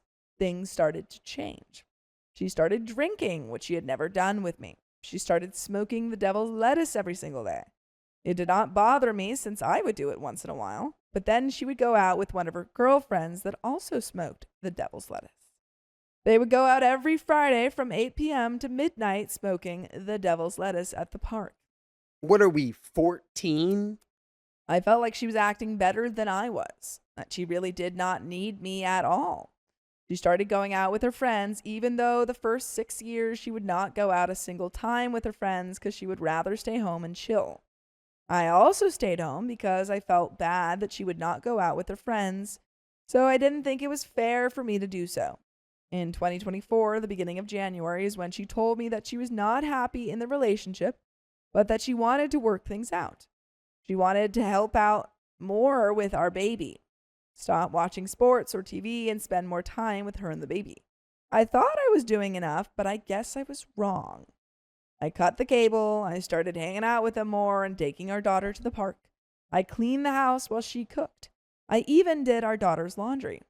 I say even. While I was doing all these new things and trying to make our relationship better, I found out that she was texting a coworker every single day from Monday through Friday from 7:30 a.m. when she would start work to 3:30 p.m. when she would get off work. This started in the middle of January until April 12th, 2024. The only reason I found out about it in March 2024 was because we had an argument March 23rd. Before the big argument on March 20th, I was helping her with a work project that she had to do a presentation on. I helped her a few times, and on the 20th of March, she asked me again to help her late at night. And I was like, no, I'm tired and I'm going to bed. Besides, we practiced so many times and I believe you are ready for it. I saw her get upset and annoyed, so I decided to help her out, but she was still mad at me. Then on the next day, March 21st, she did not communicate with me that she was going to go out with her friends and that I had to watch our baby. I was not mad that she was going out. I was more upset that she had not given me a heads up. Then on the 22nd of March, she decided at the last minute she was going to hang out with one of her friends and her kids. She asked me if I wanted to go out with them, but I said no, because it was only going to be her friend and 2 kids, and her friend's mom and my girlfriend and our daughter. So I stayed home and chilled. I later found out that she was mad because I didn't go with them. I mean, why wouldn't you go with them? I understand being a little frustrated. It's like, yeah, you didn't just like go somewhere as a family for no other reason than to just chill. That seems kind of annoying. I don't know, man. All of this sounds a little like. And then wait, OP says I told her the reason I didn't go is because I was going to be the only male, and it would be best if it was just them. Are you afraid of women? What's the problem, dude? Yeah, like what's going? Like I don't get it. You're going with your kid. Yeah. Like what's the issue? What's the big deal? March 23rd, during the middle of the day, she started saying some things which I thought were very disrespectful to me. I called her out on it, and she just blew up and told me that she was done with our relationship. She said she was fed up with me not really helping out, supporting her career, not hanging out with her friends, and not being the cuddling type. I was so upset that I even said, fine, we are done. Well, it sounds like you guys are just not really synced up properly, you know? Yep. I mean, her probably cheating on you is definitely not cool. No. But it sounds like this hasn't been cool for a long time. We really did not talk or hang out the rest of the weekend. On Monday, I went to get our mail, and I opened up our phone bill, and that is when I discovered that she had been texting a coworker for a few months. I told her that she was having an emotional affair, but she denied it. It was someone in her team who was a little bit higher position than her. He lives out on the East Coast with his wife and 2 kids. I wasn't really worried about it because he lived out on the East Coast while we were in Denver, Colorado. But I was worried about how many times they were texting each other. It reminded me of when we first got together and were texting every day like we were in high school again. She kept telling me that it wasn't an emotional affair and that all they talked about was work, his kids, the things he would like to do after work and sports, which she never talked to me about. I told her that I really did not feel comfortable with this situation. I understood they worked in the same team and would talk. I told her that I was okay with it as long as they did not talk about personal things. She promised that she would stop talking to him or texting him and that she would keep the conversation professional and work-related. 2 weeks passed, and once again, I discovered that she had been talking to him about personal things, and I was like, I'm done. I have lost trust in you. She apologized and once again promised that this would not happen again. Ever since I lost trust in her, I started to question her, like, how come you do not text me back right away like you used to? Or how come you changed your work schedule? Or why does it take you longer to get to work when it usually would take us like 30 to 45 minutes? She got fed up very quickly with me asking those types of questions, so I promised I would stop, and I did. But I still did not trust her 100%. She'd always been good at communicating with me, like telling me when she was going to the gym to work out, or when she was going tanning, or when she was about to leave work and head home. All that stopped, and there was no communication.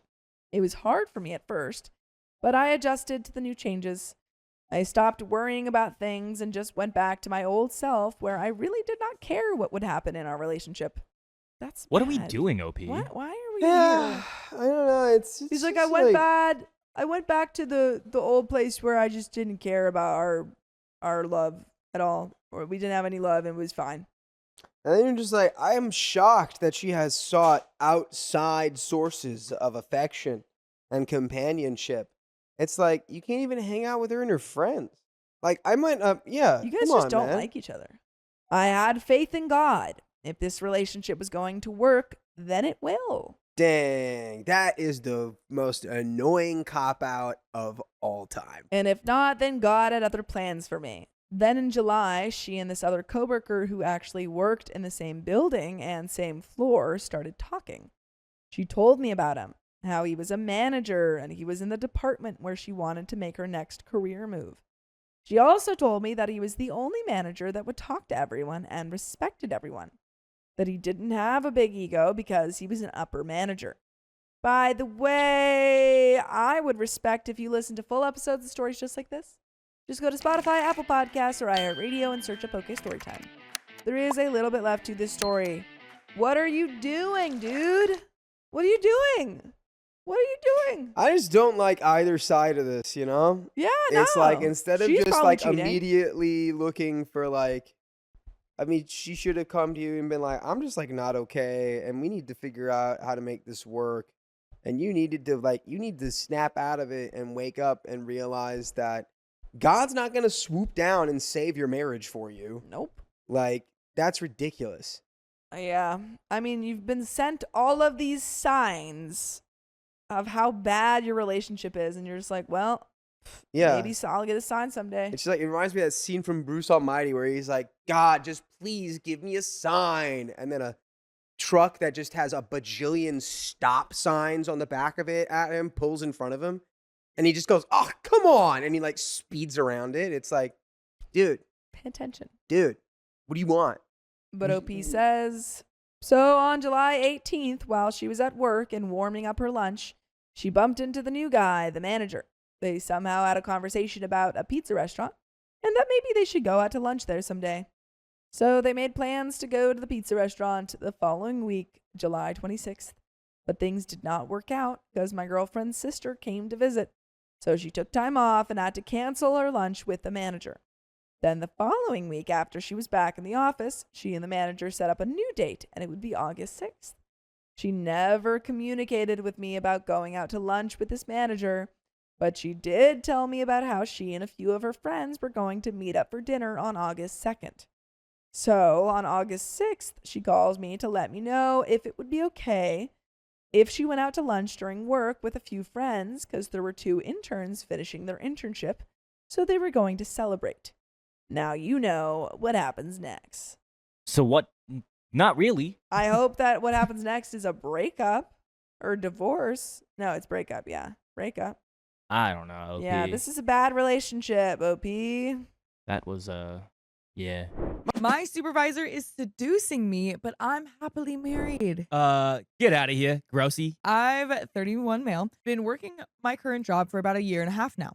Pretty cool, pays fairly well, and doesn't usually have long hours. It's been great because it provides a good life for me and my great wife, so I can't complain. By the way, this comes from Confata, and if you want to submit your own stories, go to the r/OK Storytime subreddit. In the first year that I've had the job, I've mostly had a great working relationship with my supervisor, early 40s and female. Professionally, she's a great supervisor at work. She challenges me to learn new things, to grow my career, and always goes to the bat and defends me with higher-ups. She honestly has made me a better person professionally and is wonderful in that regard. Personally, though, she's a little bit of a mess. She's a divorced woman around 10 years or so older than me. She has constant drama with her ex-husband that I've picked up on. She is very good about not bringing it into work, but I've overheard some phone conversations and she's told me a bit of it at times over lunch and stuff. She's also a huge flirt. I've never noticed it with anyone in the office, but she's used it as a, quote, tool at times at trade shows and such to push details, for example. She's not an unattractive woman at all, so she does that fairly successfully. Up until about 2 months or so ago, I always just dismissed that as something funny and not something worth worrying about. That is, until some of that flirting started being directed my way. She had sometimes done this kind of innocently as a joke in the past, which was easily dismissible.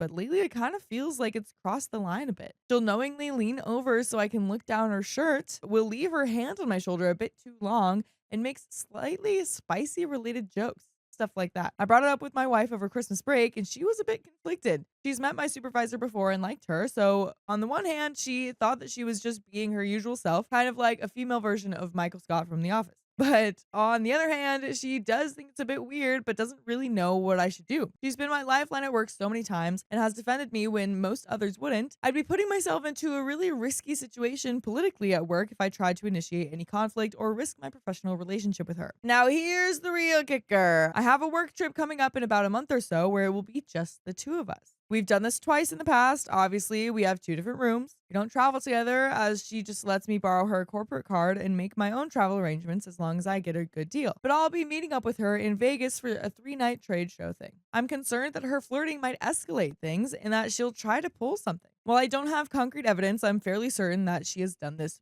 before. Not necessarily with anyone in the office, but with other guys in the industry from other businesses. I really enjoy working with this lady and I'm beyond appreciative for what she's done with me in my career. But I'm also extremely happily married and I'm concerned that she is thinking about trying something on our upcoming Vegas trip. Any ideas on what to do? And there is an update. I didn't want to make an entirely new update thread as nothing major has happened as of yet, but there have been a few small developments in the past 24 hours. First, I found out a few more details about my trip next weekend. I'll be headed out from a nearby airport Wednesday and getting to Vegas that night. My supervisor is going to be there already and is going to pick me up at the airport since she'll already have a rental car. We have most of the day off on Thursday and she's told me that she wants to meet one of our clients Thursday evening for dinner. While I can't know for sure, I'm fairly certain that there is no client really coming to dinner on Thursday. The show doesn't really start until Friday afternoon and only exhibitors are going to be there on Thursday, not really attendees. I could be blowing it out of proportion, but after reading what everyone said here yesterday, my spidey senses are kind of tingling. I also noticed 2 little nonverbal things yesterday. Came to my office to check on a project that we're working on and kind of sat on the edge of my desk, leaning over to check on something on my computer screen. Without going into detail, she did all of this in a way that was a little uncomfortably intimate. It's embarrassing and uncomforting because my male instinct punted in and I found myself having thoughts that I hated myself for. This is headed in a direction that I do not like.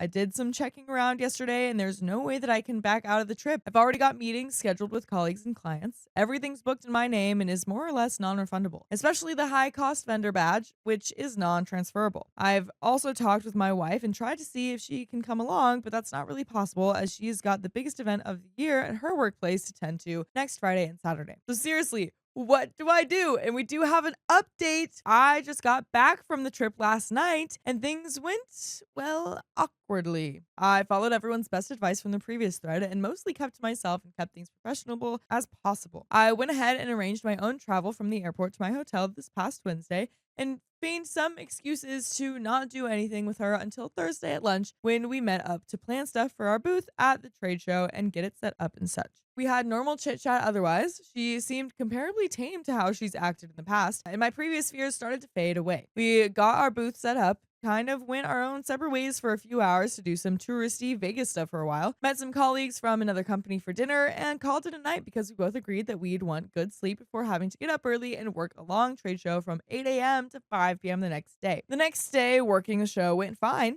We were actually pretty productive and such. I politely turned down adult sodas and such as they were passed around the show floor, opting instead for diet spicy flour or whatever. The company hosting the show had a nice dinner and social hour for us afterwards, and I felt comfortable enough to have a mixed drink. I know my limits and knew that one wouldn't put me too far. Afterwards, I took a half-mile walk down the strip to go get into a little Vegas trouble and lose a little money and had some fun, and got back to the hotel room about 9 so I could watch a movie and get to sleep early again. I felt pretty good about the trip so far. Business was good, having a good time, and my boss was well behaved. At least until that point. This is where things got dicey. Got a call from my supervisor about 9:30 saying that she wanted to go over some info before we had a meeting with the client early in the morning. She acted mostly professionally to that point, so I didn't worry too much, but asked if she wanted to just meet in the lobby bar, which she agreed to. We met up for a bit and she mentioned that she forgot a folder in her room and asked me to come with her because there was just one more thing she wanted to check on. Why are you acting like you can't say no? Yeah. Why are you acting like you just be like, I'm uncomfortable? Yeah. I mean, he's worried about his job being missed, but I feel like in this situation, wait outside the door. Wait outside the door. Don't get into the room. Just be like, go grab it. Or like, go back out. I'll walk you to your room. And we'll go back down. We'll go back down. Or like, I'll wait. I'll hold your seat. Oh yeah. I'll order you another drink or something. Exactly. They're Yeah. like OP's acting like you already made excuses. Yeah. Like I'll get a thing to the airport and I'll avoid her Right. until Thursday. It's like what? It seems, to give him some credit, it seems like he's doing some good things to like avoid her and like not having too many adult drinks. And he gets to like a certain point, he's like, I don't know what I can do. Yeah, there are It's some like, things where it maybe You can do something. You have maybe- options. Right. This was kind of a red flag, but she had been normal to that point, so I reluctantly agreed. We got back to her room and she got me the folder that had the client info that we needed to look over. She said that she needed to use the bathroom really quick while I looked it over. After a moment, she comes back into the room in a bathrobe. I knew where this was possibly going, and I immediately wanted out. I got up and said I'd better go call my wife and get a good night's sleep, but she kept asking questions about the client and what I thought. I kind of stammered through, looking for an opportunity to leave, but she was sort of standing in the way where I couldn't just leave. It's all a blur at this point, but she dropped her robe. Oh, she did that thing. I looked away immediately, but she was standing there in lace panties and nothing else. I did not want to be attracted to her and give into any primal male notion, so I just kind of averted my eyes and slipped out the door and said I would see her in the morning. I called my wife and told her what happened, and she was just kind of dumbstruck and didn't really know what to tell me.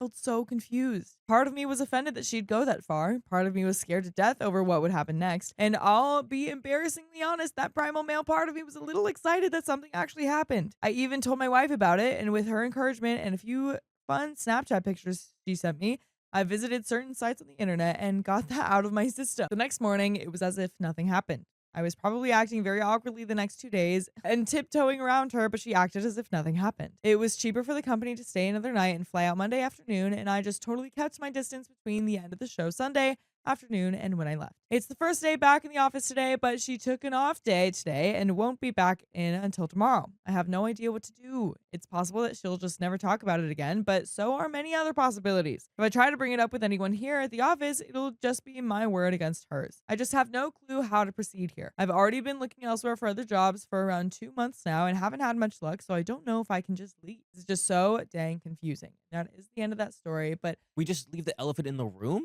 well, I think she's not going to bring it up. She's not going to bring it up because she was clearly rejected. Yeah. This is up to you, OP, to be like, hey, can we talk for a second? Be like, I have noticed like flirtatious things in the past. Yep. I didn't want to say anything because I wasn't so sure. Yep. But when you just took off your clothes in front of me, that was absolutely not okay. And it made it so much clear that you have been doing this stuff. I don't want to report you to HR. Tell her that, but like you can definitely do that. Are you but- threatening me? Well- I'm gonna fire you. Yeah, exactly. Like so stupid. But yeah, and maybe record this conversation too, Yeah. just in case. But yeah, I don't want to report you to HR because I appreciate the things you've done for me and appreciate our professional time together. However, it needs to stay professional, and you did not do that. I have a wife. I'm not interested in you like that. Yeah. You have to lay down the law because she's not going to start that conversation. No, not at all, because it's a thing of power as well. Yeah. Like, oh, he's Hanging not gonna out. bring it up the elephant in the room? What He's not elephant going in to do the anything room? about it. Yeah. Might just keep going. I would say keep looking for a job. That is the end of that story. And My brother refuses to handle simple tasks, so I told him off. Sounds like weaponizing competence at its finest. And trigger warning for verbal abuse and physical altercation. So I, 26 female, honestly feel like I'm at my breaking point and need some outside perspective because I'm either going crazy or just finally waking up. Growing up, my brother, 24 male, was always the golden child. He got to do everything. I wasn't allowed to.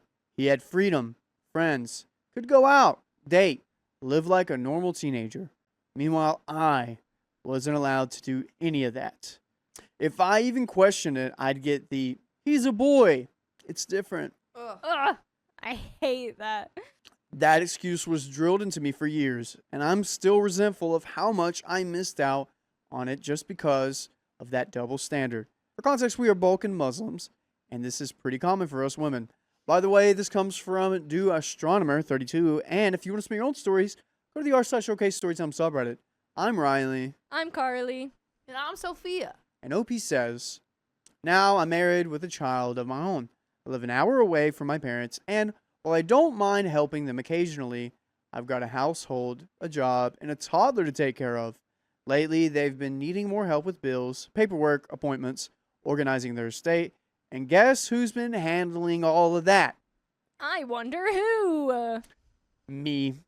Not the son who lives with them rent-free with his girlfriend and has all the free time in the world. Oh my god. It became too much, and I told my parents I can't keep doing everything. They need to start asking their son to step up. They weren't happy. But for about a week, things were quiet. I thought they were finally listening, and my brother finally grew up. This past weekend, I went to visit and immediately saw a giant pile of paperwork, unopened mail, and bills scattered on the table. I asked what's going on and why it was all untouched. They told me they'd asked my brother to take care of it, and he kept saying he'd get to it. My parents asked me to do it, and I said no. Yeah. We're going to wait until he came home, and he was going to do it. No more excuses. An hour later, he walks in, doesn't even greet me, just says, have you done mom and dad's paperwork yet? Oh! I looked at him and said, no, It's your job now. You live here. You handle it. He starts whining that I'm better at organizing. I know what gets paid when. I can translate things better. I know where everything goes. Crazy that it'll say all of that on the paperwork. Pretty crazy how that works. Yeah. I told him I don't care. I have my own life and family to take care of, and it's not my responsibility to keep doing everything just because no one ever taught him how to be an adult. So this is a problem on the parents. 100%, yeah. I do feel like, unfortunately, I don't know much about The culture. the culture that they were raised in, but I think that tends to be a little bit more common in Muslim practices where women like don't have those same freedoms. Got it. But, like, hold your son accountable. Yeah. Ugh. He got mad and things escalated. He started yelling, insulting me, and at one point picked up a binder and threw it at me. Oh, so he just sucks. I just stared at him and waited for my parents to say something to defend me, to check him for throwing a binder at me. Instead, they looked at me, said it's my fault. I started it, and I should have just shut up and done the paperwork like always. Yeah, parents' eyes not opened. Not open. Oh They're my so gosh. they like tied something else over their eyes actually so that they really didn't have to see their mistake. I snapped. I started yelling at them, saying everything I've bottled up for years. I told them all they raised a spoiled, lazy man-child who can't do a basic task, and he will throw them into a nursing home the first chance he gets. I told them I was done being the one who carries all the weight while he gets to live carefree.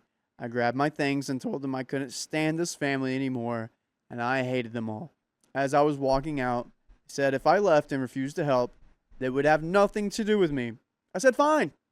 That's actually better. If they have nothing to do with you, they can't keep asking you to do stuff for them. Yeah. You're out. Run away. Cool.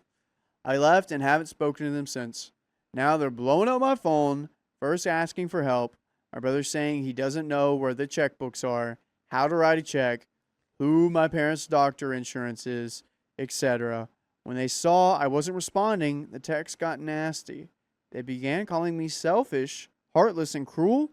My dad left a voicemail that broke my heart. They've said horrible things to me. That was way too far. They even dragged my aunt into it, Oh my god. who's now telling me I will be ashamed and that God will punish me? I'm What? so glad though that OP, clearly despite being raised in this environment, has such a good head on her shoulders to be like, no, I don't deserve this. Yeah, that's so hard to Yeah. your own family. At this point, I've gone completely no contact. But I can't lie, I feel guilty even though I know I was pushed beyond my limit. Am I the a-hole? We have a little bit of an edit halfway through here. Not the a-hole. Not at all, Not dude. at Like, all. you're the a-hole for not showing your son how to write a checkbook. Yeah, your parents. And why do the parents not know any of this stuff either? Like, why do the parents Because not know who OP's their been taking insurance care of it. is? But like, at some point, someone had to teach OP that, or like, Yeah. maybe not. Maybe OP's really been doing this just for her entire life. It feels like some people's presence or some people's tools can be the consequence of other people's actions whenever Yeah. they take it away. Mm-hmm. And you got to be the hammer of justice and, give them that consequential factor. Yeah. Because they're going to keep relying on you and they're never going to see, though, as a sad part. But you know the truth. And they might come around to be like, wow, she was doing a lot for us, but they're probably still just going to blame you for it. So we have an edit. Hi again. Just wanted to clear up a few things that came up. Someone said I was the a-hole for not teaching my family how to do anything.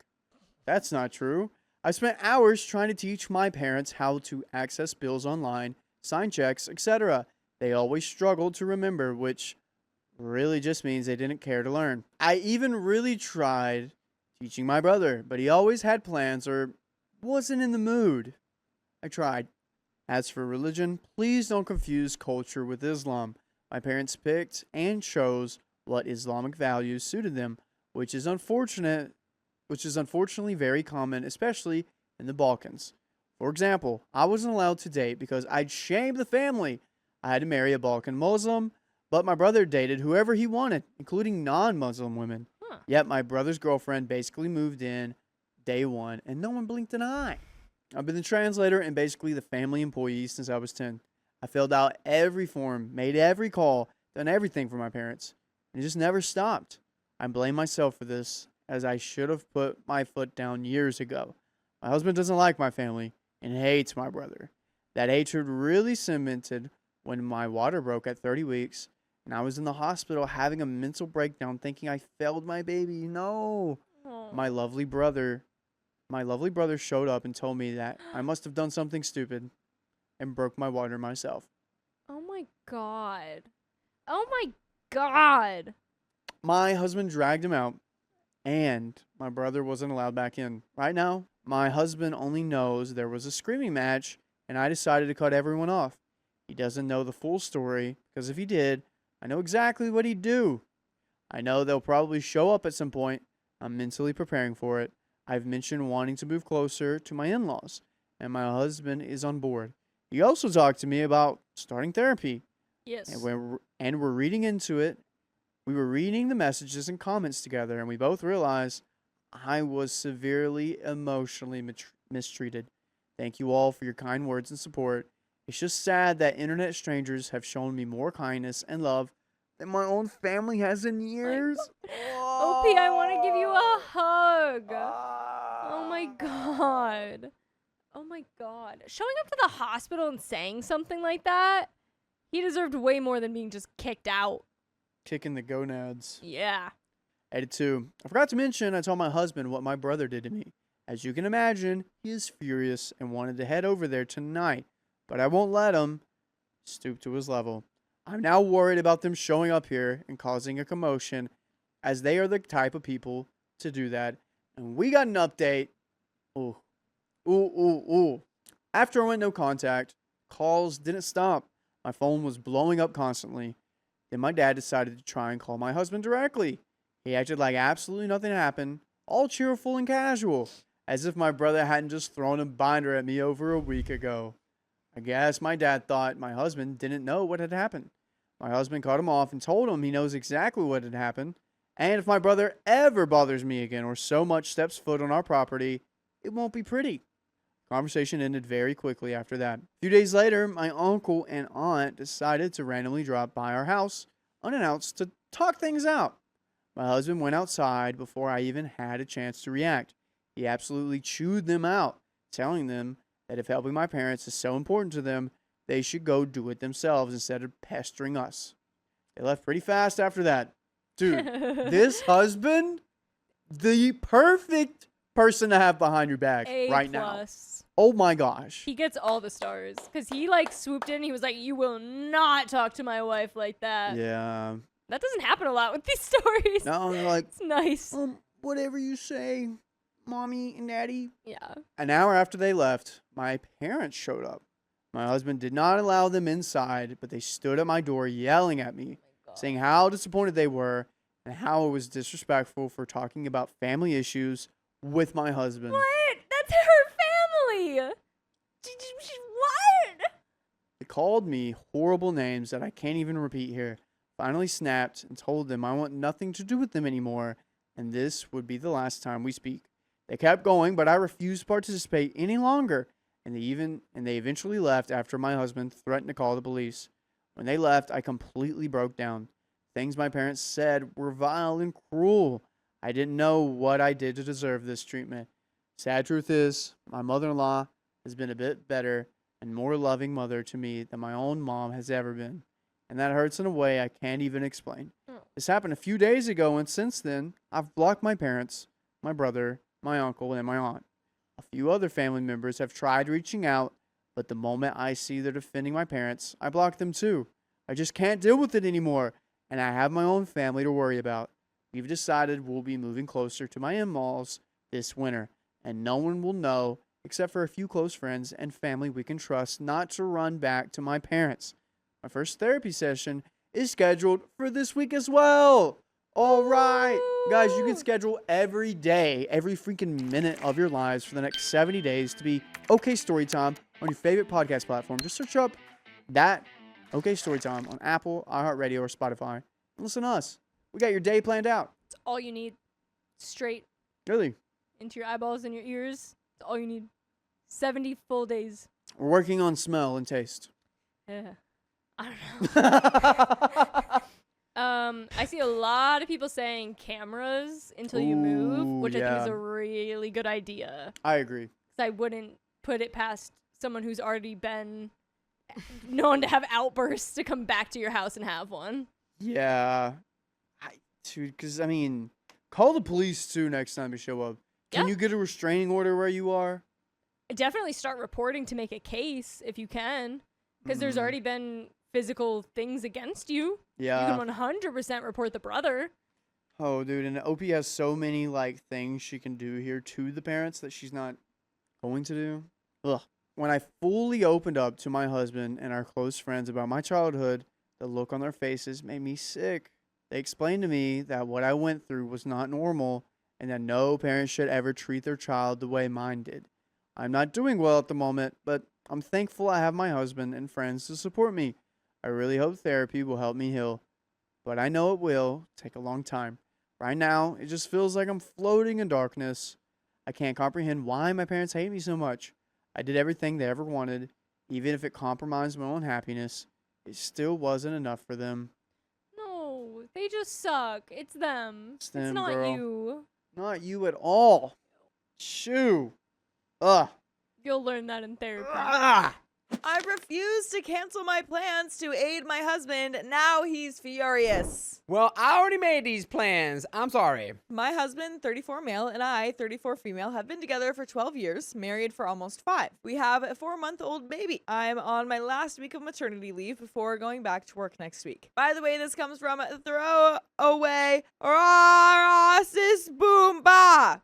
And if you want to submit your own stories, go to the r/OK Storytime subreddit. And I'm Angie. I'm Dakota. I'm Riley. And OP says, my husband works as a certified athletic trainer for a high school where he provides assessment and rehab for athletes and treats athletic injuries. The school he works at is around 45 minutes to an hour drive away from where we live. My birthday was last week, happy birthday, and my siblings weren't able to celebrate with me due to conflicts with their families. Since I have a young baby, they offered to meet with me at a local restaurant for a belated birthday brunch today. Today was the only day and time to do it because my sister is flying out to Florida tomorrow and starts work next week. She also works in a school. 30 minutes before I'm to meet with my siblings, my husband calls and says that he accidentally brought 2 left sneakers instead of a full pair. He drives to work in his flip-flops and keeps a pair of sneakers in the car to change into. He asks me to bring him the right sneaker of either pair because he cannot do his job in flip-flops. I tell him that I can't because I'm running out of the door on the way to meet with my siblings for brunch.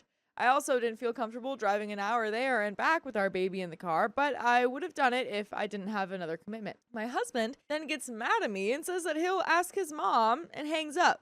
That's gotta be such a silly baby thing. He then calls back and says his mom said okay when he asked for help and tells me that he's disappointed with me, that he can depend on his mom but not his wife for help when he needs it. His parents live 10 minutes away from us, so I was instructed to leave his sneakers on the porch for them to pick up and bring to him. I tell him I'm sorry.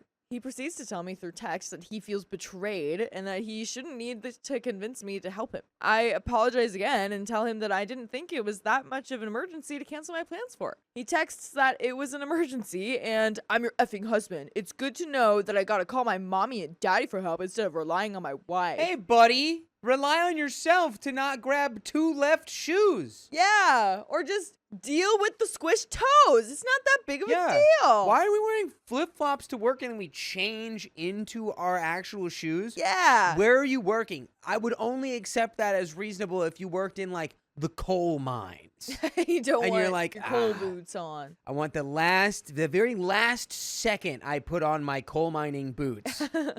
I don't want to put them on until I absolutely have to.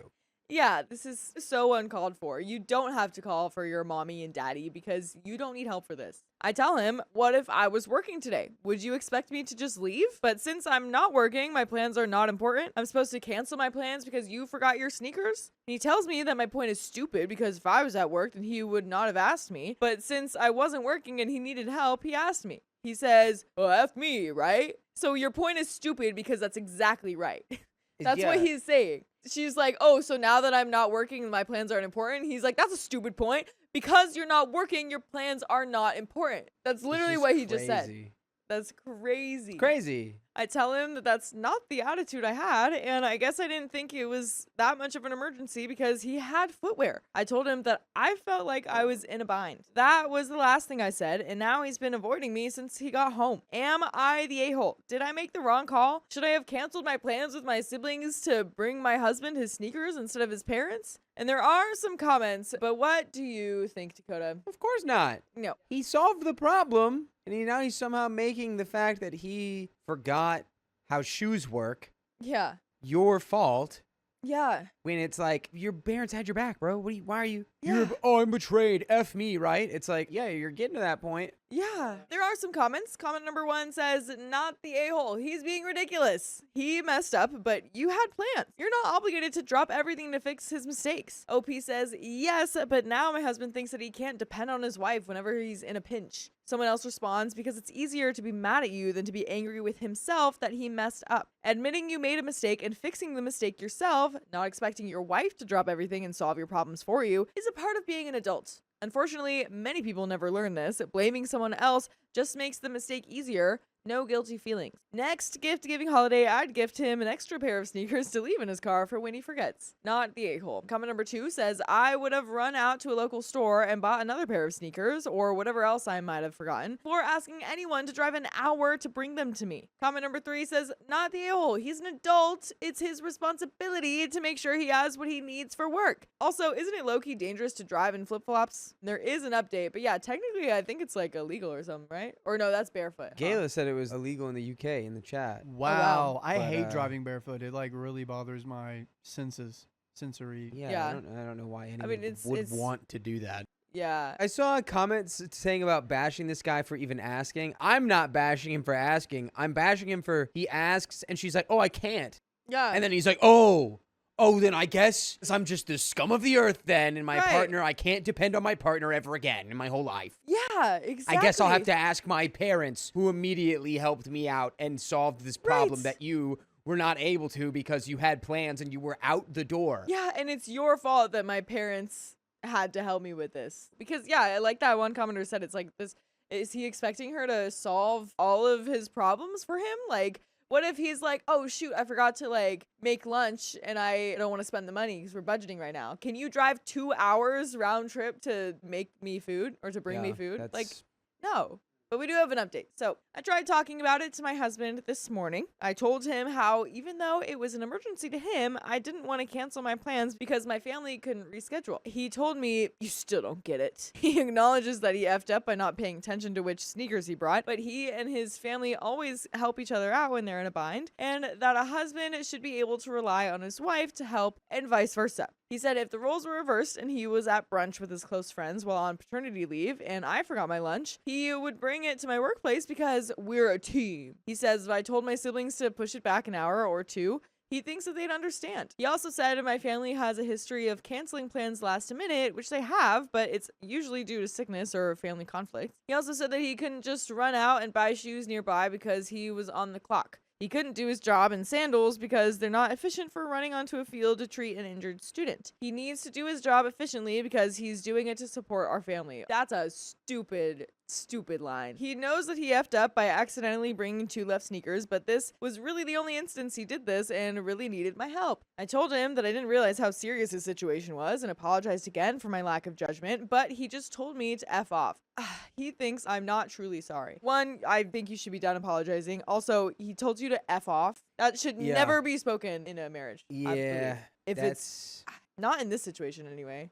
Absurd. Craziness. To everyone who has commented if he's jealous of our baby, that's not it at all. He absolutely loves our baby and he's been doing his part as a father. He helped me a lot after I gave birth, cooking meals, picking up any prescriptions, etc. He also does his fair share of baby duties, including feeding, bathing, and changing diapers. When my friends asked if I wanted to get together with them in NYC a month ago, my husband told me to go have fun with my friends while he takes care of our baby. Even despite what's happening now, he's still attentive to our baby. By the way, I hope you can always be attentive to us and listen to all full episodes with more stories just like this one, just go to Spotify, iHeartRadio, Apple Podcasts, or whatever your favorite podcast app is and search OK Storytime. There is a little bit more to the story. With everything that's been said, I think what I would do is I'd be like, look, you need to tell me whatever's going on that's making you act this way at work or whatever's happening that's making you act like this. You need to tell me what's actually going on.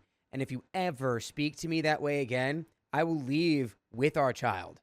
Yeah. And we'll let the courts decide who gets what. Mr. I ain't go to work to support our family. Maybe you should, I don't know, bring the right shoes. Maybe you should put your shoes on. Or just deal with it. Just deal with it. Yeah. Or if your parents help, know that it's not because I'm just not here to help you in an emergency. If your life is on the line, I'll probably change my plans for that. But if you got squished toes and 2 left feet, I don't give a crap, all right? I don't care. Yeah. There is a little bit more to the story. Thank you to everyone who said I'm not the a-hole. However, I think I made the wrong call here. I have a history of not asking for help because I was always worried that I was burdening others, but his family's philosophy is that we're here for each other and that it's okay to ask for help if needed.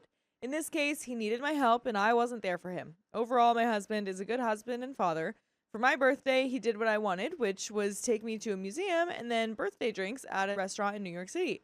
He's usually very loving, supportive, goofy, and there to come for me when I need it. He does have his flaws, including anger issues, but he's always apologized for it. Now I need to figure out how I can resolve this situation. But there are some comments. I do not like how he talks to you. I don't care if he's a good dad. He's not a good husband right now. Telling you to F off and that you don't understand and being so unkind and cruel to you, yikes. If you're a team, he should be kind and treat you like you're a teammate. You are not a mind reader. Ugh, I am so sorry. Someone responds, I was on his side until his reaction and the F-offs, etc. That's absolutely not okay. OP, yes, you should have helped him, but if this is how he talks to you during this conflict, you all need to sort that out ASAP. Comment number 2 says, can you Uber a pair of shoes? Someone responds, yep. There's another reply, but then who would he blame for his forgetfulness? How would he have been able to tell his wife to F off if he resolved his own issue?